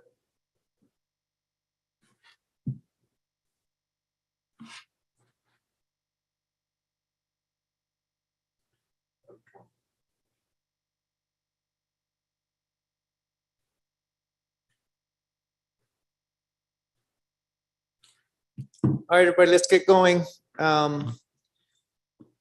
We are under regular action items, Part B under utility matters.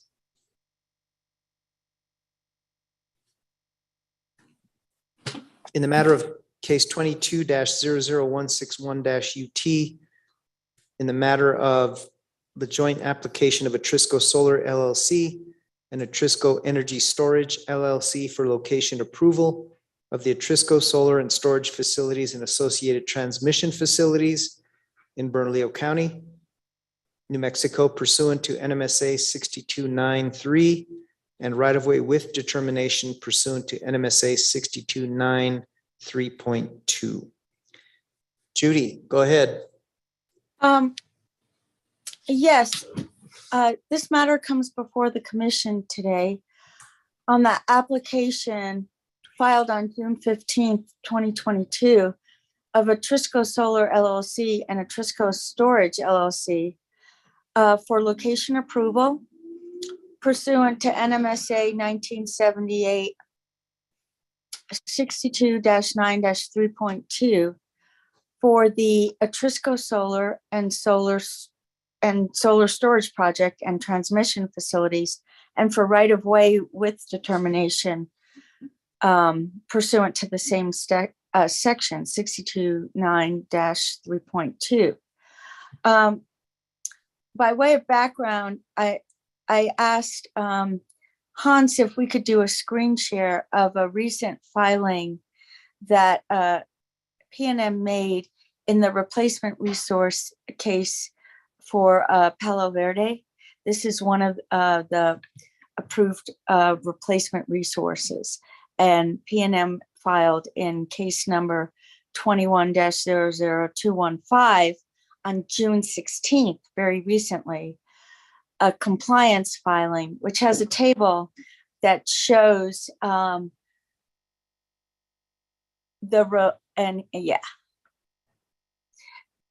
that shows the replacement resources that were approved for Palo Verde, and also shows PNM's anticipated new prices for those projects and when they anticipate receiving PRC approval of those new prices. And I'm putting this up there for informational purposes only as background to this particular order. As I stated, the Atrisco Energy Storage and the Atrisco Solar were approved at 150 megawatts for the 4-hour battery and 300 megawatts for the solar. And the original expected date was June 1st, 2023. The new expected date is April or May 2024, with a guaranteed date of September 28th, 2024. The original price for the battery, as you can see, was it appears to be $668. The new price is expected to be $8.45. The original price regarding the Atrisco Solar was 19.13, and the new price is 23.63. That being said, this particular order is for location approval and right-of-way, and the proposed order in your packet would assign hearing examiner Christopher Ryan as the hearing examiner, and applicants attached a proposed initial procedural order and requested that the commission enter the initial procedural order by June by June 22nd, which is today, in order to allow publication before June 27th. They propose an expedited schedule in order to proceed with construction as soon as possible in the fourth quarter of 2022. After speaking with the hearing examiners, this proposed order does not adopt applicant's initial procedural order, but does direct hearing examiner Christopher Ryan to, as soon as possible, to meet applicants' deadlines, issue a procedural order that would include the form of notice to be published, the date of interventions, the date of staff response, the date of public hearing if necessary, and to submit a recommended decision with proposed findings of fact and law, and to take any other action that's consistent with commission procedure. And that is the proposed order, assigning Christopher Ryan to immediately work on that procedural schedule in hopes of meeting applicants' requested dates. And I stand for questions. Any questions for Judy? Mr. Chair, I don't have any questions. But I would move the order. I make a motion. We have a motion on the floor to approve the order by Vice Chair Hall. Do I hear a second? Second. Second by Commissioner Byrd. Any discussion on the motion? Hearing none, roll call vote. Judy? Yes, Commissioner Maestas, Aye. Commissioner Byrd, Aye. Commissioner Vicente Aguilar, Aye. Commissioner Fish, Aye. Commissioner Hall. Aye. The motion passes 5-0. Thank you, Judy. Let's move on to our discussion item. It's in the cases of 21-00215 UT, 20-00182 UT, 21-0017 UT. The overall topic is resource adequacy of PNM, and it's in the matter of Public Service Company of New Mexico's request for approval of new resources under 179551 NMAC to replace 114 megawatts of leased Palo Verde nuclear generating station capacity. In the matter of the application of the Public Service Company of New Mexico for approval of renewable power agreements and energy storage agreements and proposal for demand response plan pursuant to final order in case number 19-00195 UT. In the matter of the application of Public Service Company of New Mexico for approval of the abandonment of the Four Corners Power Plant and issuance of a securitized financing order. Commissioner Fishman, is Judy going to tee this off, or are you going to lead us in this discussion? I'll lead us, and Judy, please join in. I'm looking for John Reynolds, see if he's here. He's here. John? Yes, I'm here, Commissioner. And Commissioner Fishman, you're aware of all the resource adequacy efforts that we've been making on an ongoing basis, right? I don't know if you've been briefed by Judy and. Yes, I am. Okay.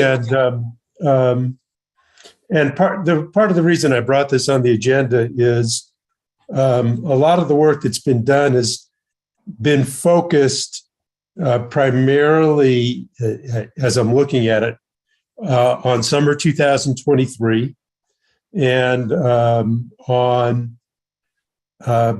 basically replacement resources for Palo Verde and for San Juan.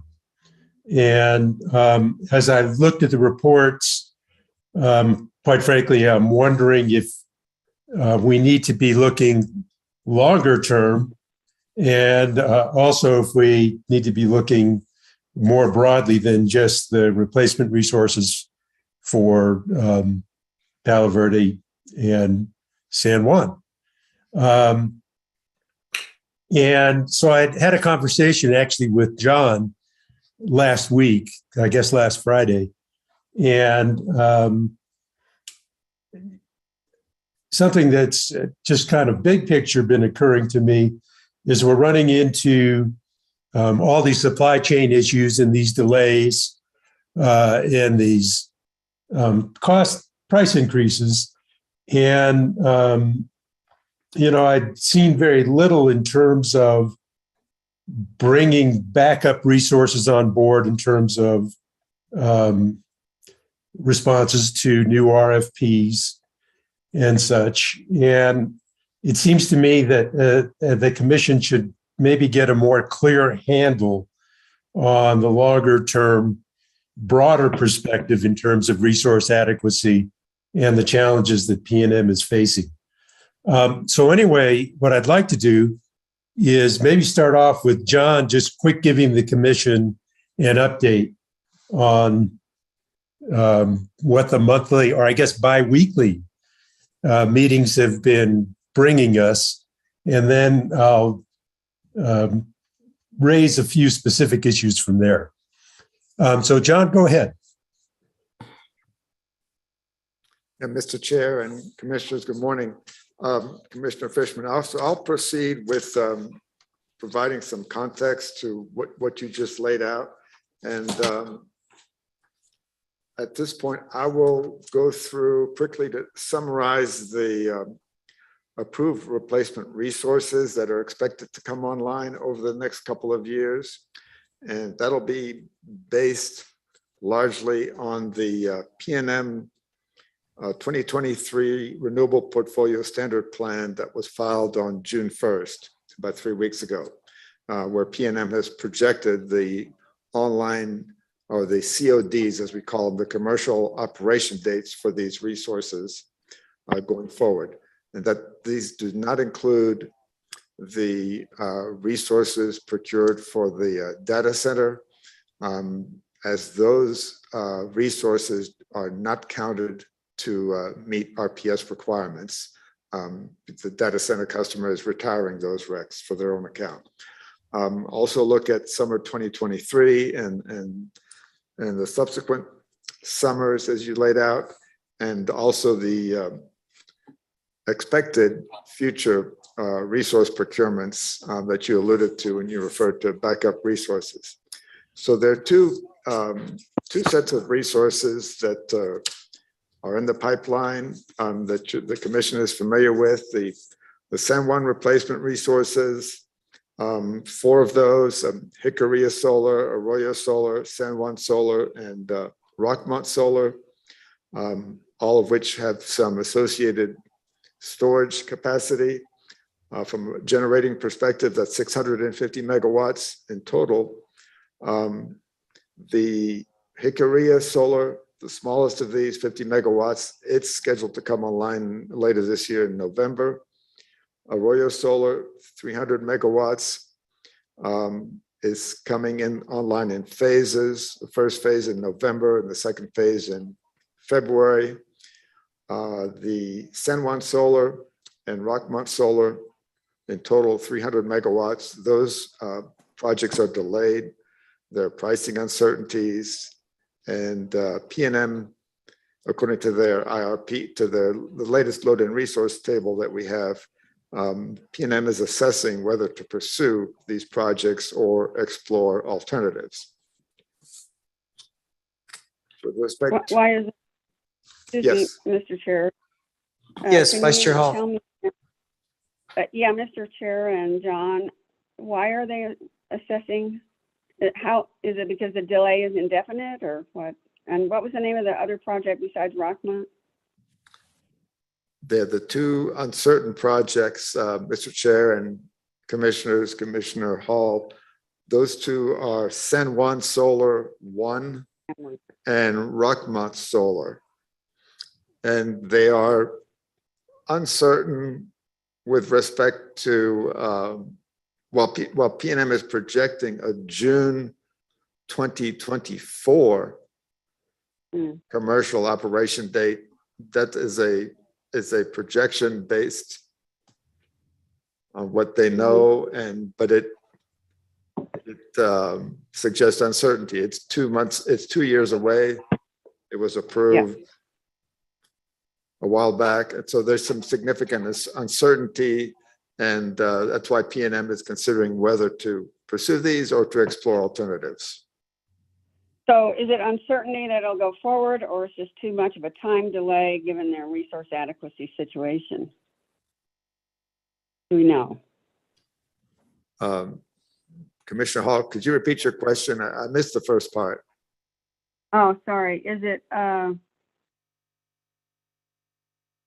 there reason simply because it's going to be delayed for 2 years, or is it because well,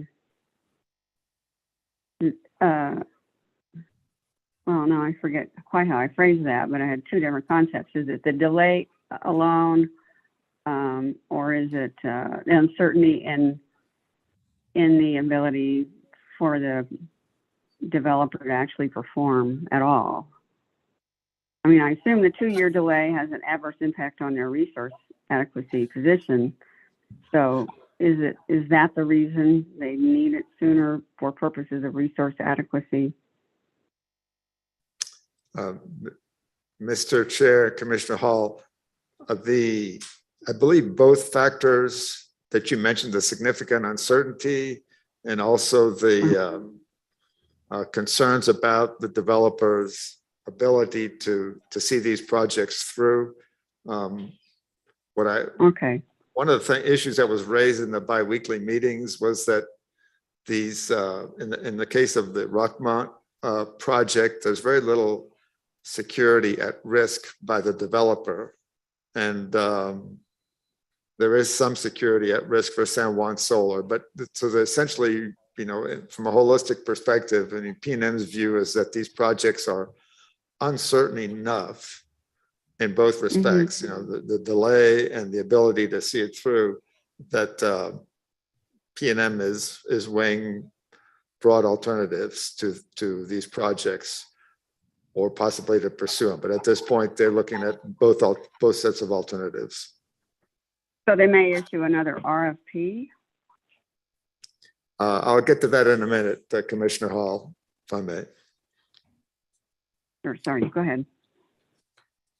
So the next set of replacement resources are for to address the Palo Verde lease that are being abandoned by PNM. There are two resources, total of 450 megawatts. Two resources, and were discussed by Judy earlier: the Hickory SEC1 and Atrisco Solar, both with associated storage facilities. And the renegotiated pricing is on the table, as Judy spelled out the details just a few minutes ago. And with respect to Atrisco Solar, the 300 megawatt project, the developer filed the location approval and right-of-way request that you just approved sending to a hearing examiner. For the San Juan Solar replacement, PNM's next formal update that will be filed with the commission is due at the end of June. And the next update for the status of the Palo Verde replacement resources is due to be filed in the middle of July, middle of next month.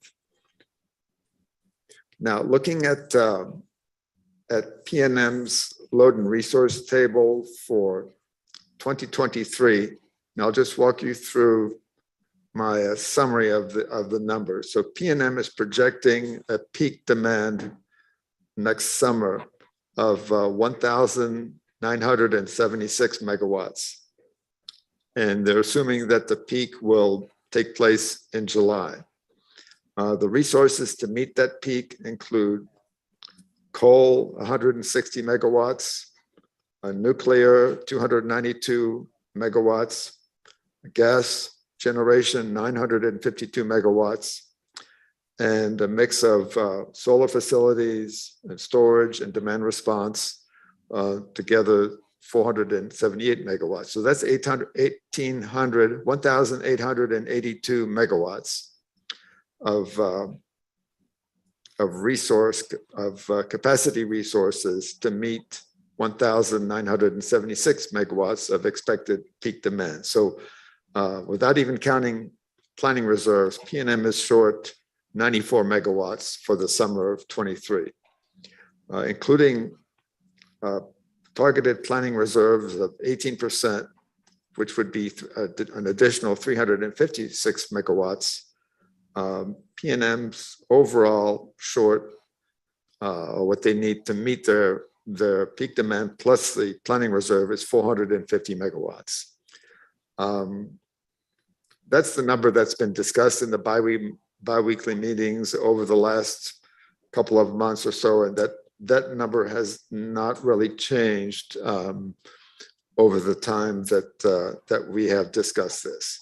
Now, with respect to the future beyond that, I would point out that most of the associated storage facilities that I mentioned earlier, associated with the San Juan and Palo Verde replacement resources, are not expected to be online in 2023 to meet the 2023 peak. In 2024, however, it is expected that there will be additional storage coming online of 424 megawatts. So the accredited capacity, the incremental accredited capacity from storage that in 2024 is 424 megawatts. So that will go a long way towards meeting the 450 megawatt short in 2023.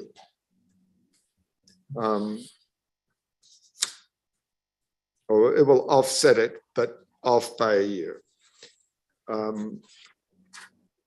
Finally, with regard to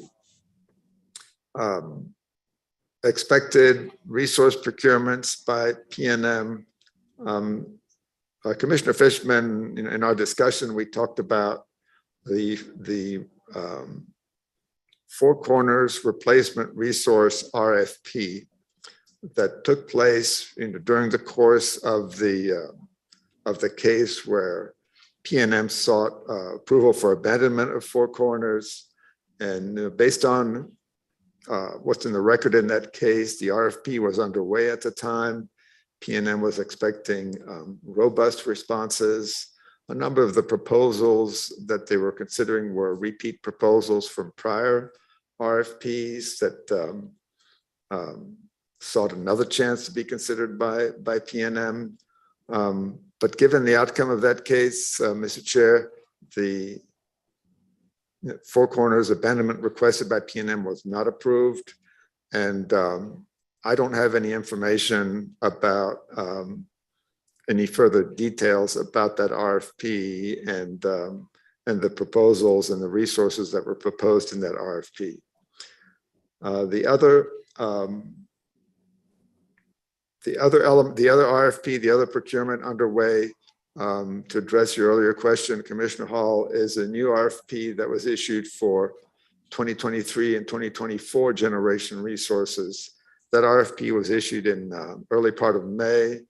It's a 700 megawatt all source RFP, so it includes thermal resources, renewable energy resources, demand side resources, and it requested in-service guarantees of May 1st, 2023 and May 1st, 2024.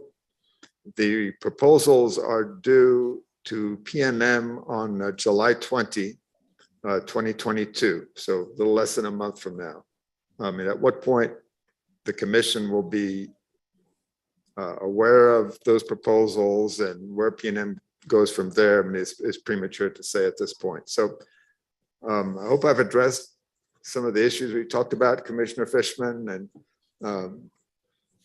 so that the major short, as I put it, going forward appears to be in 2023. In 2024, the PNM's Loden resources shows a balance of 0, that they're essentially in balance, including the planning reserve margin. And then there is with growth and there in demand, there is a pickup again of a short in 2023 of 42 megawatts. In 2025, I beg your pardon. So it's 0 in 2024, 42 in 2025, and it increases as you go beyond those years. So with that, I stand for questions, and I'm done with my presentation. Thank you, Mr. Chair. Thank you, John. Commissioner Fishman, do you want to continue? Yeah, thank you. And Judy, I'm not sure whether it's going to be readable, but is it possible to put this up on the screen, the loads and resources table? I'll Yes. have it up shortly, Commissioner. We've talked about it, and That's more readable than I thought.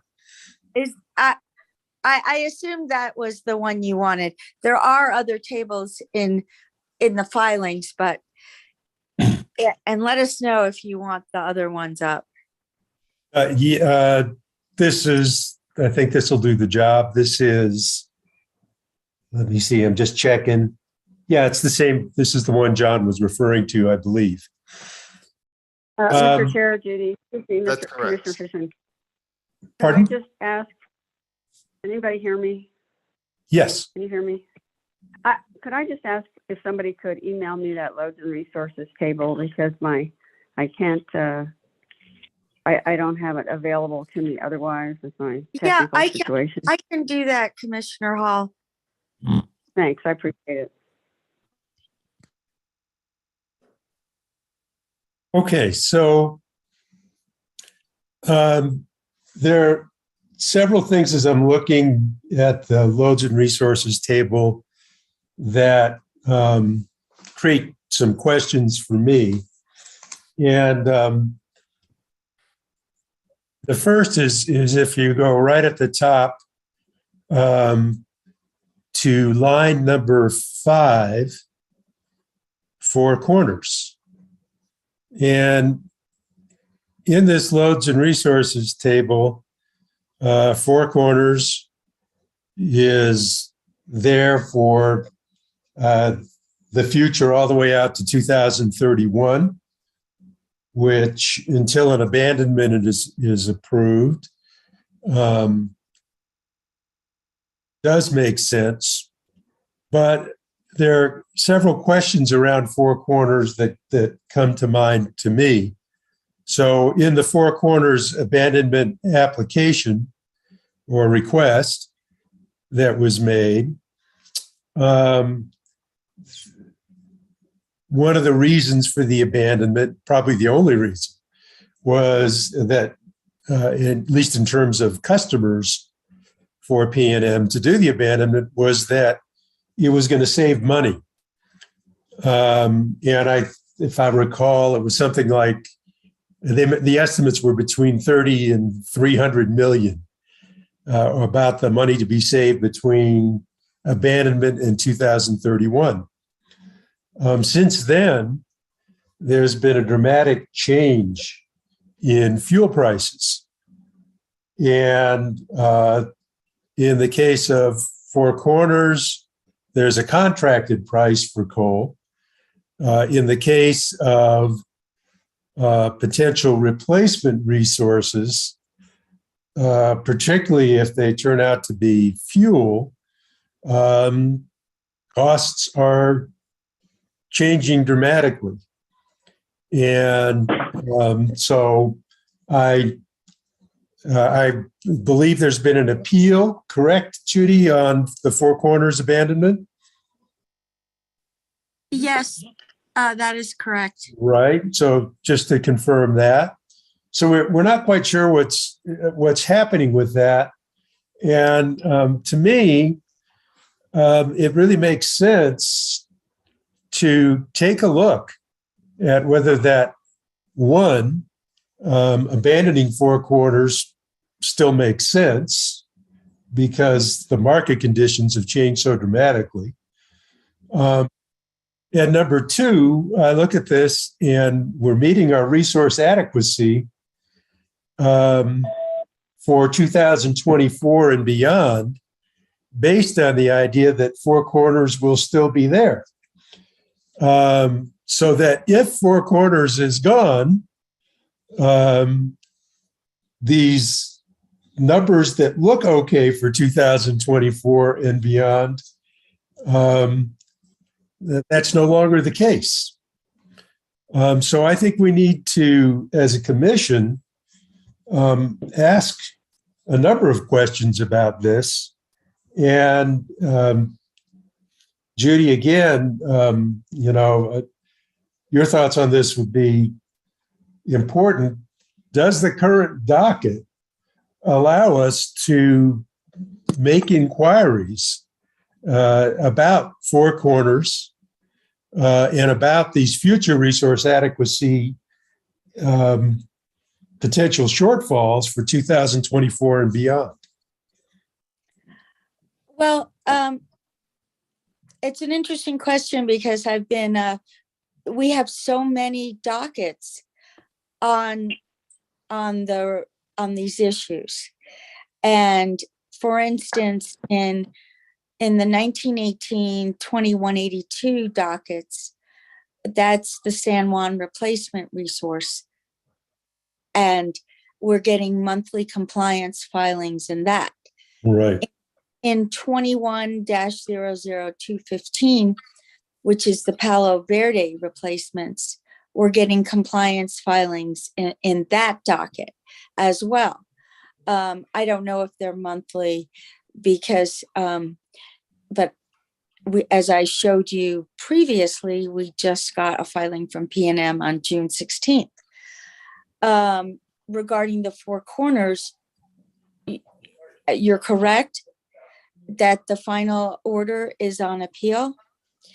I think we could ask for updates in that docket. I don't think that in any way is a modification of the final order, just asking for what's been going on regarding that since then.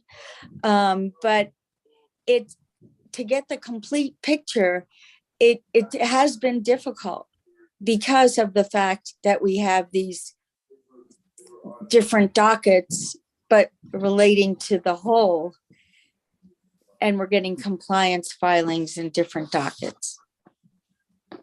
So if we want to make, the important thing to me are two things. One, if we want to make inquiries about, has the financial picture changed on Four Corners abandonment, number one. And number two, what are we looking at in terms of potential replacement resources, given that, at least as currently requested, I believe it's 2024, that Four Corners would theoretically be replaced by other resources. Can we request all that information under the current docket? And can we request that the information from all three dockets be compiled into a loads and resources table that takes all of these issues into account? Because this loads and resources table seems to just kind of take a pass on the Four Corners scenarios. Well, I believe that this loads and resources table was supposed to be a more comprehensive look. And there's a case, it's called 3137. It was a case where they make this filing. And in the case number 20-00182, we did ask them to file an amended, updated 3137. If you believe that this table is not as comprehensive as you'd like, I believe you could ask for them to add more information on that table. Okay. So we could issue what essentially would be a bench request? Yes, I would. That's the way it was done prior. But it would be looking at that table. Are we, let me look at it again. Why do you believe that it's not adequate regarding Four Corners?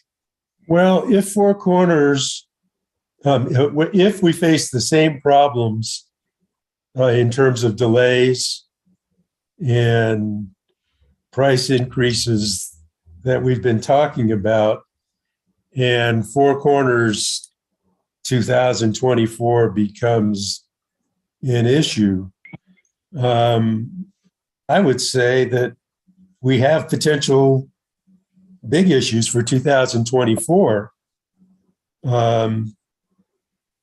just from Four Corners. Because if you look at this chart, it shows 160 from years 2022 through 2031. Yeah, that's my point is, number one, does that mean that we're giving up on San Juan abandonment? Which might make sense if they look at the numbers again, with the changes in the markets for. Did you say Four Corners? Yeah, Four Corners. You said San Juan. Oh, I'm sorry. I meant Four Corners. Okay, that's what I thought.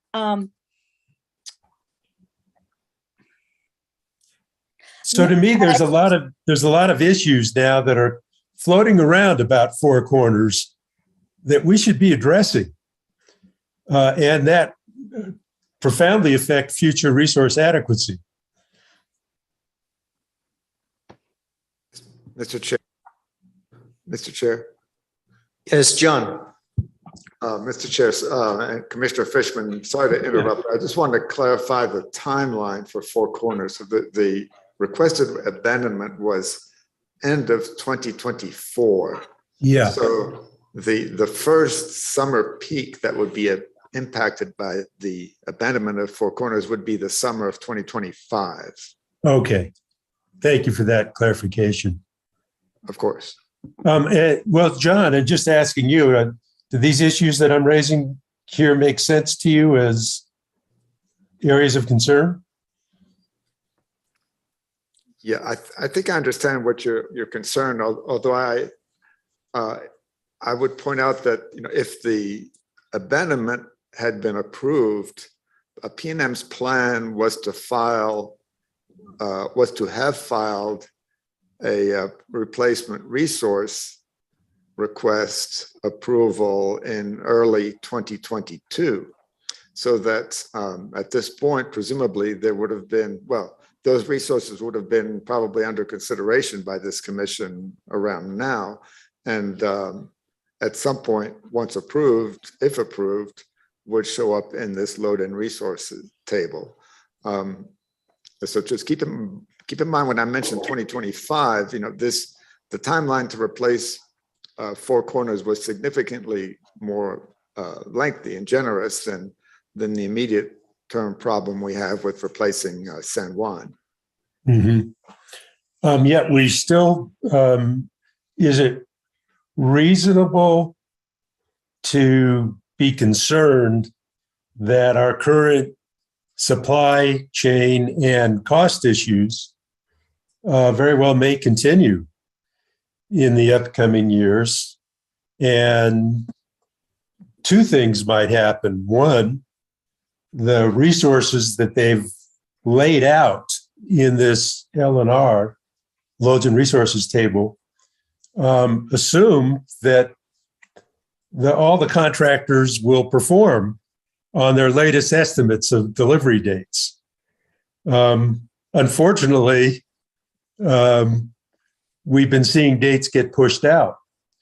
And the same thing may happen with potential resource replacements for Four Corners. Are those reasonable concerns in your mind, John? Mr. Chair? Mr. Chair? Commissioner Hall, you're the chair. Commissioner Maestas just left to speak at the solar conference. Telling me I can't see you guys. And I knew he was leaving at noon, but it's a minute before, so I didn't know he was gone yet. Anyhow, all right, well, Commissioner Fishman, I think you're asking a good question, but and I'd like to hear from John, but my understanding is the Biden administration issued, I don't know what sort of position statement was, but they took action to lift those tariffs that were causing tremendous supply chain issues so that the adverse impact on the solar industry in the United States would be relieved.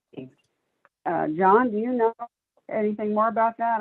I believe that problem is not nearly as looming and serious as it was 3 weeks ago. John, do you know anything further about that? I mean, I thought we talked about this a couple of weeks ago, but I could be wrong. I had the documents in any case. I thought I shared them with the commissioners.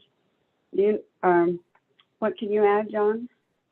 Yeah, Madam Chair and Commissioners, this was discussed at the last PNM biweekly meeting. And PNM's characterization is that they generally welcome the president's action regarding pausing the tariffs. So that certainly is a positive. They do feel, however, that the evolution of the market, again, I'm paraphrasing, the best of my ability, but that the market has changed over the last few months, and that the prices that they were looking at, let's say, a year ago or 9 months ago, and what they are today, today's prices are significantly higher. And there is still some hesitation from power providers to offer available capacity at this point until later in the year after the summer. And so, those are how I would characterize the discussions we've had in the PNM biweekly meetings. I mean, the news is welcome, but the relief on the supply chain is still uncertain at this point. Did they have any opinion about whether prices would begin to go down, given the fact that the tariffs are not going to be in place for 2 years? They've been listed for 2 years. The opinion I heard, Madam Chair, was that prices have gone up, and so far there's no indication that they're going to go back down to where they were before. Interesting. Okay, I'm sorry. Excuse me, Commissioner Fishman. I just want to get clarity on that point myself. Sure. Because there had been a movement at the administration level, but I'm not sure it's going to help the problem. It's the right question to ask. And we all hope it'll help, but we need to be ready if it doesn't help. And if, one of my concerns is there might be so much pent up demand that in terms of prices coming down and in terms of being able to catch up with pent up demand, we might still face problems. We just don't know. It's still speculation. So anyway, the only thing I can add is that the updated, when a PNM files an updated loads and resources table, it's a snapshot in time. So it's probably constantly changing, but the only thing I could say about Four Corners is that right now, when they're preparing it, it hadn't been approved for abandonment, so they would list it on there. Right. No, I understand that, but in terms of resource adequacy risks, and in terms of Four Corners, abandonment still being a viable, early abandonment still being a viable strategy, it doesn't really address those issues. And it seems to me those issues are getting forced on us. And we need to take a closer look. And I certainly want to ask some questions around that, in terms of bench requests. So, you were saying, if I understood correctly, Judy, that we can send out those bench requests. Yes. The interesting thing, though, is, as I was mentioning, we got the loads and resources table, the updated 3137, in the 2182 case, which is a San Juan case. And so I think we would need to discuss which docket we'd want to issue the bench request in, but we can discuss that in more detail offline. Yeah. So, and then my other issue is that, this loads and resources table assumes everyone's going to perform. We don't know that's the case. We know there's a couple for sure that we're concerned they won't perform. So it's a little bit of an optimistic look. If I look at this loads and resources table, particularly going out to 2024 and 2025. I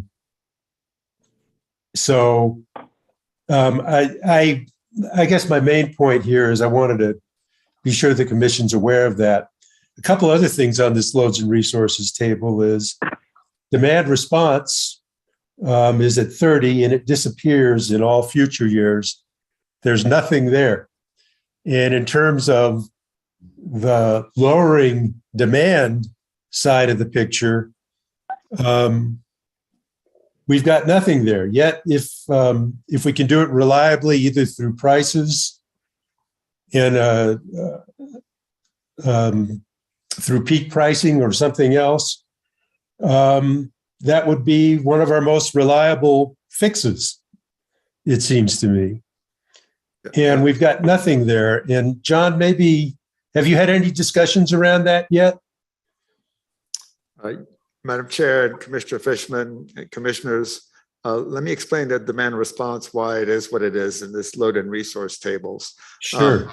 PNM files every 3 years energy efficiency and load management plans that include the demand resource savings. And so their current approved plan is through program year 2023. And next year, during 2023, they will file a new plan going forward for the next 3 years. So that's why you're seeing nothing basically after 2023, because there's no approved plan at this point for load management programs after 2023. So I understand that. But on the other hand, we've got no visibility into what their intentions are in terms of that plan.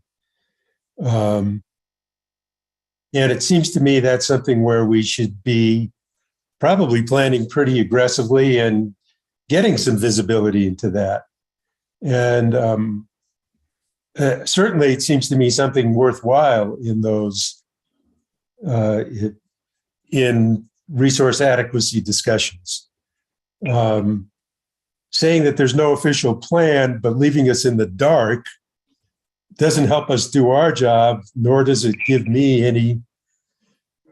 any confidence in terms of protecting consumers and ensuring resource adequacy going forward. So personally, I find that not satisfactory. Am I making sense? Mr. Chair, I understand what you're saying. Are you asking John? Well, John and anyone else who has a thought on that. So, I'll give you an example and I don't know what the metering capabilities are, but, if there was an emergency, could the commission do something? And Judy, maybe you can speak to this. If there was an emergency shortage of power, could they put in place a program that said, well, okay, during these peak hours, rather than subjecting everyone to rolling blackouts on a schedule that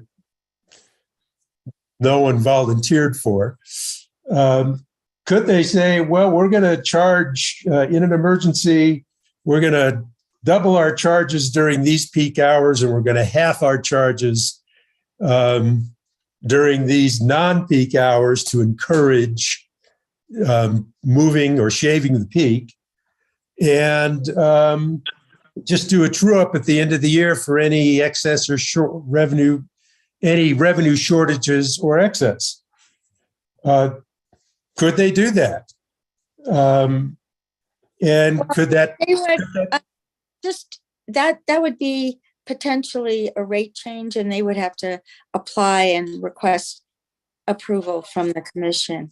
Well, that's what and they claim they can't do that kind of thing because it would have to be a full rate case, is one of the answers we got from utilities. I don't know if that's true. Does the commission have the authority, and my instinct is it would, to do some kind of temporary something to handle these kinds of emergencies? And could we address that in potential emergency and not consider that a piecemeal rate making?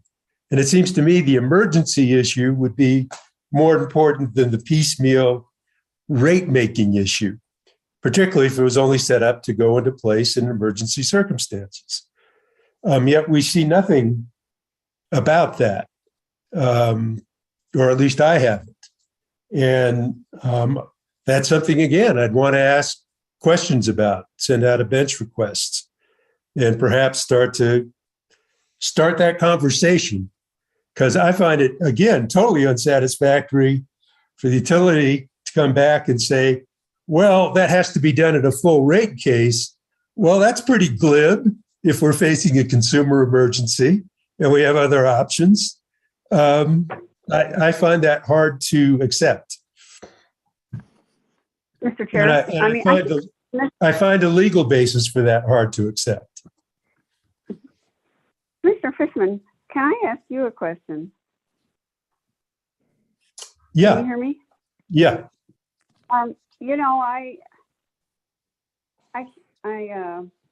When John mentioned that they're still meeting with PNM, was it bi-monthly or something? Yeah. I wonder what's the granularity of information exchange there, and maybe if it's possible for the commission to get a copy or a report from John or something about the current status. Maybe that would be a more frequent update that would be helpful. And I'm not too sure, I don't recall the precise purpose of the meetings, but if it pertains to resource adequacy, I assume it would relate to whatever alterations have occurred in the 2-week period.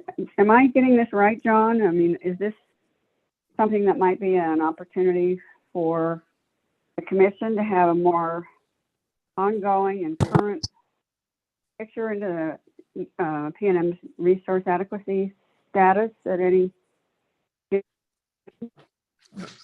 Madam Chair, the context of the bi-weekly, so every other week meetings on Tuesdays with PNM is that was pursuant to a commission order for staff to meet with PNM about the summer 2022 resource adequacy. And so that order was issued by the commission, I think, before PNM decided to extend San Juan. So our discussion has expanded to 2023. And we have discussed demand side resources, by the way, in the course of those meetings. And we do, I think the chairman calls a bi-weekly meeting on Thursdays in the morning. And I've participated in, and I think from time to time I've provided updates at those meetings. It's been a while since that meeting last took place, but it was I believe you, Commissioner Hall, and the chair, and several of us among staff have had that meeting early Thursdays, and I've tried to report, I believe, about the Yes. biweekly meeting. There have not been many substantive updates in the last 2-3 meetings or so. Nothing much has changed according to PNM. So, but yeah, that is the context of the meetings, and the purpose of the meeting is to discuss resource adequacy in the near term, in the next year or two. Okay, great. Well, Commissioner Fishman, I don't know if that might be a good one, temporary option, for us to have a window. I mean, that is what it's intended to be, is for us to have a window into more, the more current status of the resource adequacy, at least through 2023. I totally agree that we need to be concerning ourselves with 2024 too, but I'm wondering if we can't broaden the scope of that order to reach to 2024. I don't see why we couldn't. So Judy, would that that's a great question. So Judy, what's your thought on that? Could you repeat that question? We have, I guess, these bi-monthly meetings with PNM are to examine their situation with respect to resource adequacy for summer, up to summer 22, and then it was extended to summer 2023, I understand from what John just said, and that might have been at my request. Can we extend that reach to 2024 with an order? Yes, and again, that was an order issued in the 2182 docket, which is the San Juan replacement docket. I do not know, John would have to fill me in, whether the discussions are broader at those meetings than purely San Juan replacement. John, is it more of a resource adequacy general discussion? I guess, Madam Chair, it's generally a resource adequacy discussion. San Juan is a significant portion of that. And the order states that the scope is summer 2022. But in recent meetings, I think most of the discussion has been about 2023. And PNM has agreed to have the discussion about 2023, but it's not in the scope of the order for those meetings. And I think we could definitely amend the order to include 2023, 2024. So the answer to your question, Commissioner Hall, would be yes, we could amend the order. And okay, Commissioner Hall, I would take it out to 2025. Sure. I don't think it's imprudent at all. It's a good idea.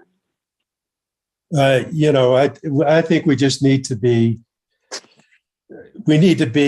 cautious in this environment about what might happen in the supply chain. And we need to be looking a little further down the road, because the fixes may take longer than we would prefer.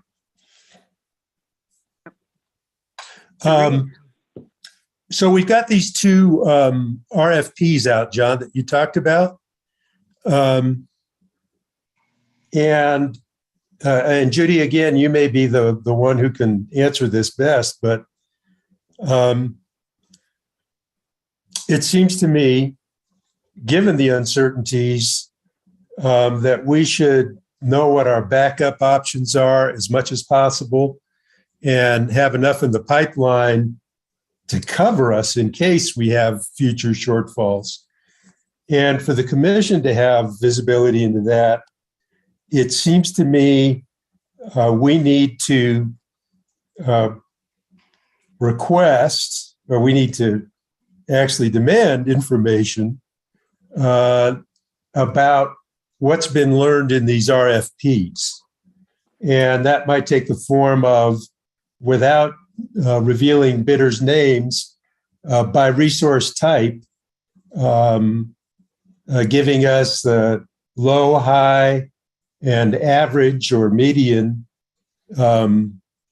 bids for the different categories of power. So one for solar, one for wind, one for batteries, one for fuel-based.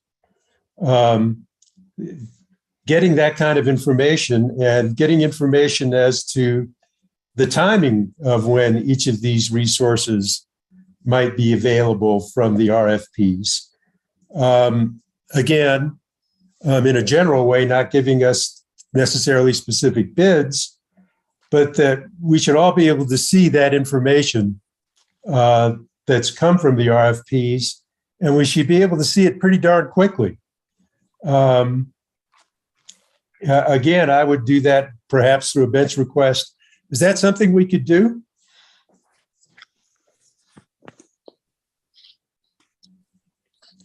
Judy? That's an interesting question. I know that is some information that we will get when they file their new IRP. And yeah, we need it quicker than that. Right. And so then the question is, in which docket would you do that? And I think I would need to think about that a little bit more to give you a good answer. And again, I'll ask the question, am I, John, you're in the resource adequacy meetings. Does it make sense to ask for this information in your opinion?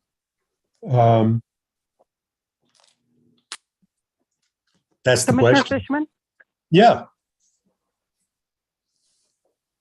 This is Teresa. Sorry, Commissioner Vicente Aguilar. Commissioner Fishman, what you're requesting is more updated information that can be done publicly because you want answers for your constituents. All the commissioners need answers for our constituents. Is that your point? Yeah, and these are very specific points I'm asking to. So, and I'm trying and bring it up because I want to be sure that if we decide to take an action, we can decide which orders to expand. It might be there's nothing to vote on, but I think where I'm headed here, if you want to kind of get to the end of this discussion, is I'd like to bring up probably at next week's meeting any specific changes we need to make to the scope of current dockets to get this information and have the commission vote on that wherever it's necessary and be sure that we can get this full scope of information that we need to be comfortable for out through 2025. So I guess that's where I'm headed, I guess. This is a very interesting topic, and it pertains to Four Corners Power Plant abandonment. Mm-hmm. I know that you indicated that you've been talking to John Runnels. The way that our staff operates is that they work on cases and detail information, whatever you need, based on the commissioner's action.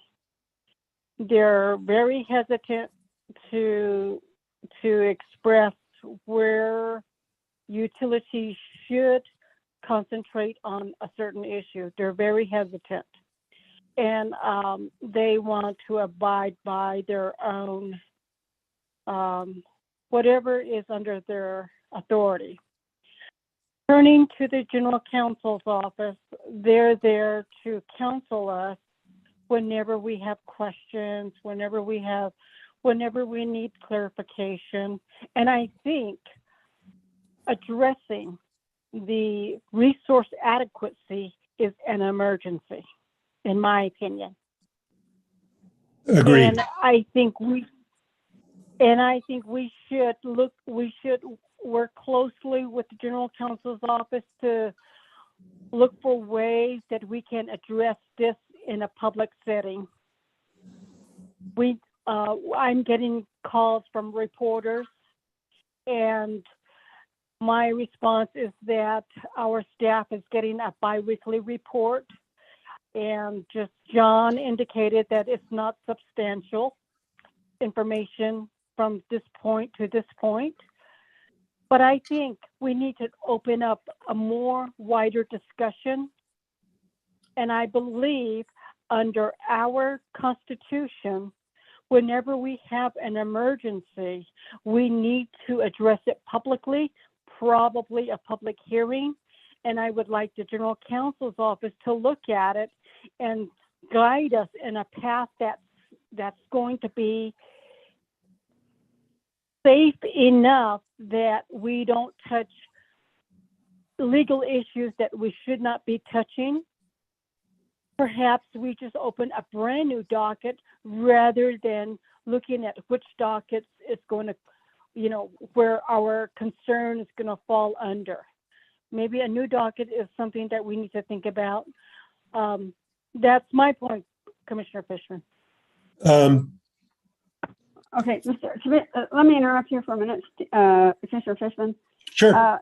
Could I suggest that you just work with Judy this next week to come up with what, General Counsel thinks would be the best approach to get this information? And you could, I don't think anybody on the commission opposes you getting this information. We're all very concerned about resource adequacy. Maybe you could just work with Judy or whoever's appropriate in General Counsel's office to, come up with a proposed order next week on which docket to approach, or is there a need for a different docket?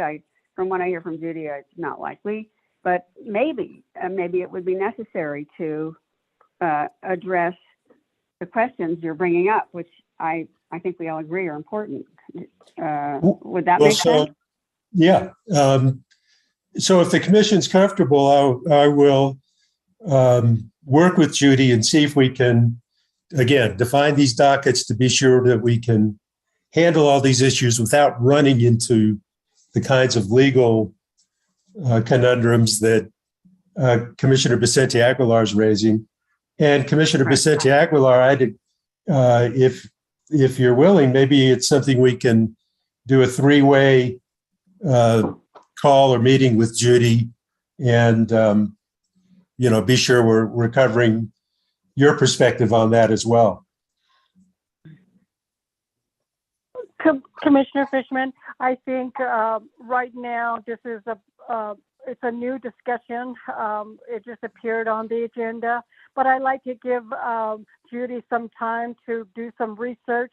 I know that she collaborates with her colleagues, and I think we should give it a couple of days. Maybe we can set up a meeting on Friday. Yeah, that would be great. And Commissioner Byrd, do you have any thoughts on this or perspective to add? No, I agree with where you're headed. And like Commissioner Vicente Aguilar said, power forward. Excuse me. The only thing I could add here is that next week we are going to be deciding in the 1918 case, the order to show cause of whether or not PNM needs to provide a credit to its customers. Anthony issued the RD. We're getting exceptions and responses. I need to handle that case for Michael Smith because he is going to Houston for medical reasons. So I may be pretty tied up with that at least the next week. Another general counsel may be able to handle this. Well, you just give us feedback about whether it's next week or 2 weeks from now. I mean, I'm Yeah, fine either way. That might be And- better. This after Yeah, the maybe you could work that out, and then just bring it back when the time is right, when you have a a package you're satisfied with. Right. And I agree completely with everything the commissioners have said in terms of the commission is empowered to ask these questions as to in which exact docket. That's something that I feel like I would need to think about more to give you that exact answer. But as a general matter, I don't think any of your inquiries, like Commissioner Vicente Aguilar said, are unreasonable. And by the way, I do think that the existing biweekly meeting is probably a great place to do this. It's just expanding the scope of it to extend out a couple of years and to incorporate the picture beyond San Juan and Palo Verde replacement resources. So I'm going to make one final comment, then I'm done. Thank you guys for saying yes to this. I was kind of long-winded, but you're kind of helping me clear my mind here. And Commissioner Byrd, you don't have to nod so emphatically. But yeah, I got to give you your fun.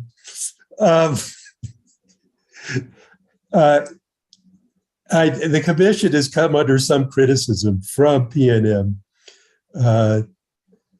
about creating this problem through our resource decisions. And I want to point out that abandoning Palo Verde, 110 megawatts, was entirely PNM's decision. And they appear to have been working on pretty much the same assumptions that we were when they did that. And I would prefer that PNM stop going to the press with these baseless arguments when it's so clear that they were headed on exactly the same path that we were. And them coming to us and saying we wanted to get rid of 100 megawatts of base load capacity proves it. And you just, look at this loads and resources and you'll see. So I just had to get that off my chest, PNM. Chair, Madam Chair, the floor is yours. Yes. Well, fine. Thank you very much. Well, I was just going to say, the meetings that we do have weekly on resource adequacy, I find quite interesting. I haven't been able to attend all of them, but after this discussion, I think I'm going to be more disciplined about that because I think that's a great opportunity for us to sort of put our heads together. And when I say us, I guess I'm referring to 2 commissioners at a time with various staff people just to stay abreast of what the resource adequacy situation is for various utilities. And I think, one other thing I guess I'd like to say is I'd be sort of reluctant to open a new docket until we really examine the ones that we have in place, because I know it's challenging even for general counsel to constantly remember where, which docket is the source of which information, because we have topics, that closely relate, like resource adequacy and supply chain and that sort of thing. So in any case, I look forward to seeing and hearing whatever you work out, Commissioner Fishman, in the future with Judy. And I hope it's not next week, because I think that is going to be pretty busy agenda all by itself. But in any case, whenever you want to do it, it's fine. So anyhow, shall we move on, folks, to item number 12 on the agenda, communications with Chief of Staff. Chief of Staff Probst, do you have anything you want to relate to us? Good afternoon, Madam Chair and members of the commission. Nice to see you. And I guess, Madam Chair, we need to get used to saying Madam Chair here in a couple of weeks. So this is good practice for all of us. I really don't have anything today, but I'm certainly happy to respond to any questions from commissioners or discuss any other topics that you would like to.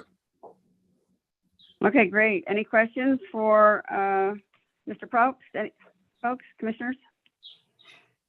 Okay, hearing none. How about we'll move on to item number 13, communications with General Counsel.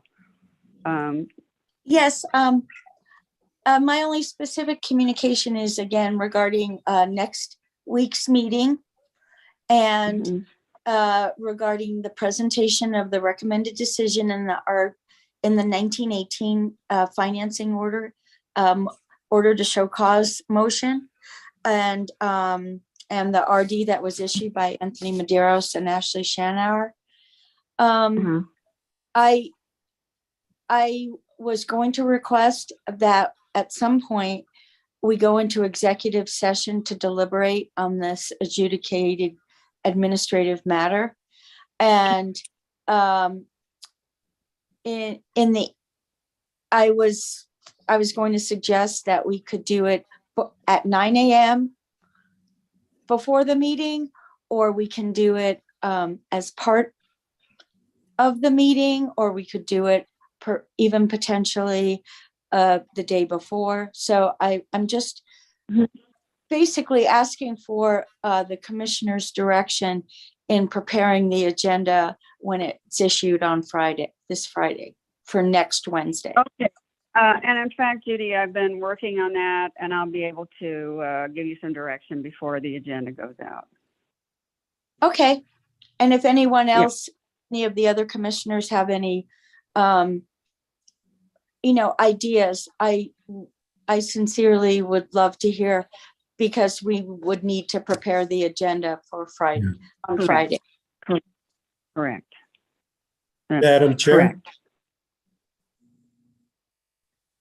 Madam Chair, I'm flexible I'm flexible on whatever you coordinate on that, just for me. Okay. At 6 a.m. Wednesday morning. Absolutely. We're going to do that. Why not 2 a.m.? 2 a.m. That's Hawaii time. 2 a.m. sounds better than 6 a.m. Okay, well, fine. Anything else? Communications with General Counsel, or was that it? That was it. Judy. Okay, great. Okay, moving on to item number 14, communications with commissioners. Do any of the commissioners have anything they want to bring up to our attention? Madam Chair. Madam Chair. Commissioner Byrd and then Commissioner Presidente Aguilar. Thank you, Madam Chair. Yeah. Well, as mentioned, Commissioner Mastis left early to present at a solar meeting in Albuquerque, but he had asked that we consider taking a moment. We have a number of staff members here at the PRC that are dealing with health issues. And so if we would just take a moment to lift them up, pray for them, or wish them well, whatever your intentions are, but bring them to your mind and let's give them some encouragement. So if we can do that, Madam Chair. Absolutely. You want to do that? You want to lead that little portion? And I am in complete concurrence with that. Okay, well, let's just start a moment of reflection here, and we'll take about 10 seconds. Thank you, Madam Chair. Thank you.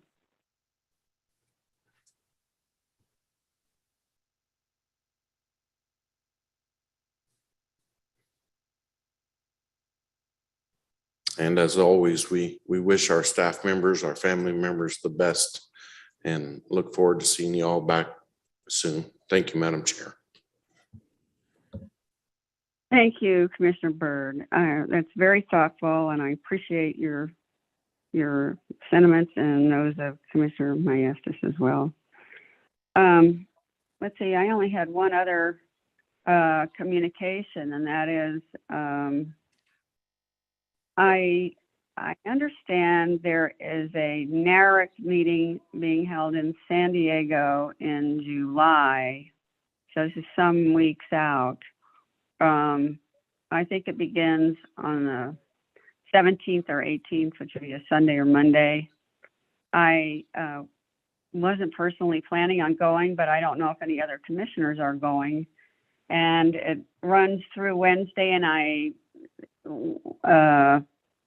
believe we are having a commission meeting that week. So I wanted to inquire if any of the other commissioners are intending to go. If we end up having a large number of commissioners, we may want to set back that date of the open meeting that week, maybe to a different day, Thursday possibly, so they could return. I hesitate to ask to cancel a meeting simply because we've already identified the weeks this year where we would cancel meetings, but I just wanted to draw that to the attention of the commission. Like I say, I'm not planning on going. There's lots to do here, but I didn't know if any other commissioners had planned to, and if so, we should discuss, if anybody is intending to, just speak up actually, and then we can figure out whether or not to alter the date of that week's open meeting. Any comments from anybody? Not attending. I will be attending. This is Commissioner Vicente Aguilar. Okay. Commissioner Byrd?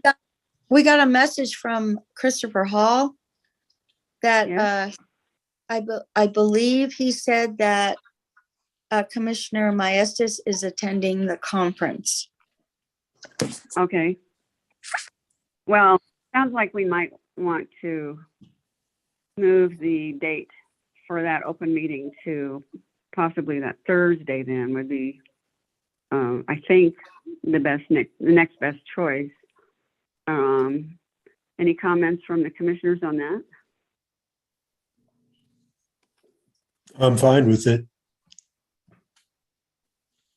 I'm not sure when that NARIC conference ends. Commissioner Vicente Aguilar, are you aware? Does it end on Wednesday or on Thursday?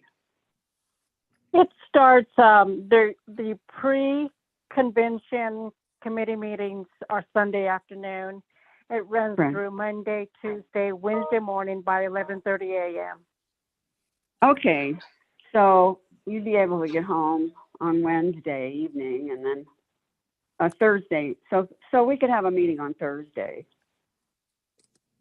Which Do you exact agree? date is that, Commissioner? Thursday. Let's see. It's Judy, the conference in San Diego, it starts July the 17th and it ends 11:30 a.m. on July the 20th. But maybe we can schedule the open meeting 21st. yeah, I understand. that's what I'm. Yes. We can do that if that's what the commission would like. Well, I think it would be a courtesy to Commissioner Vicente Aguilar and Maestas, and I didn't hear from Commissioner Byrd that,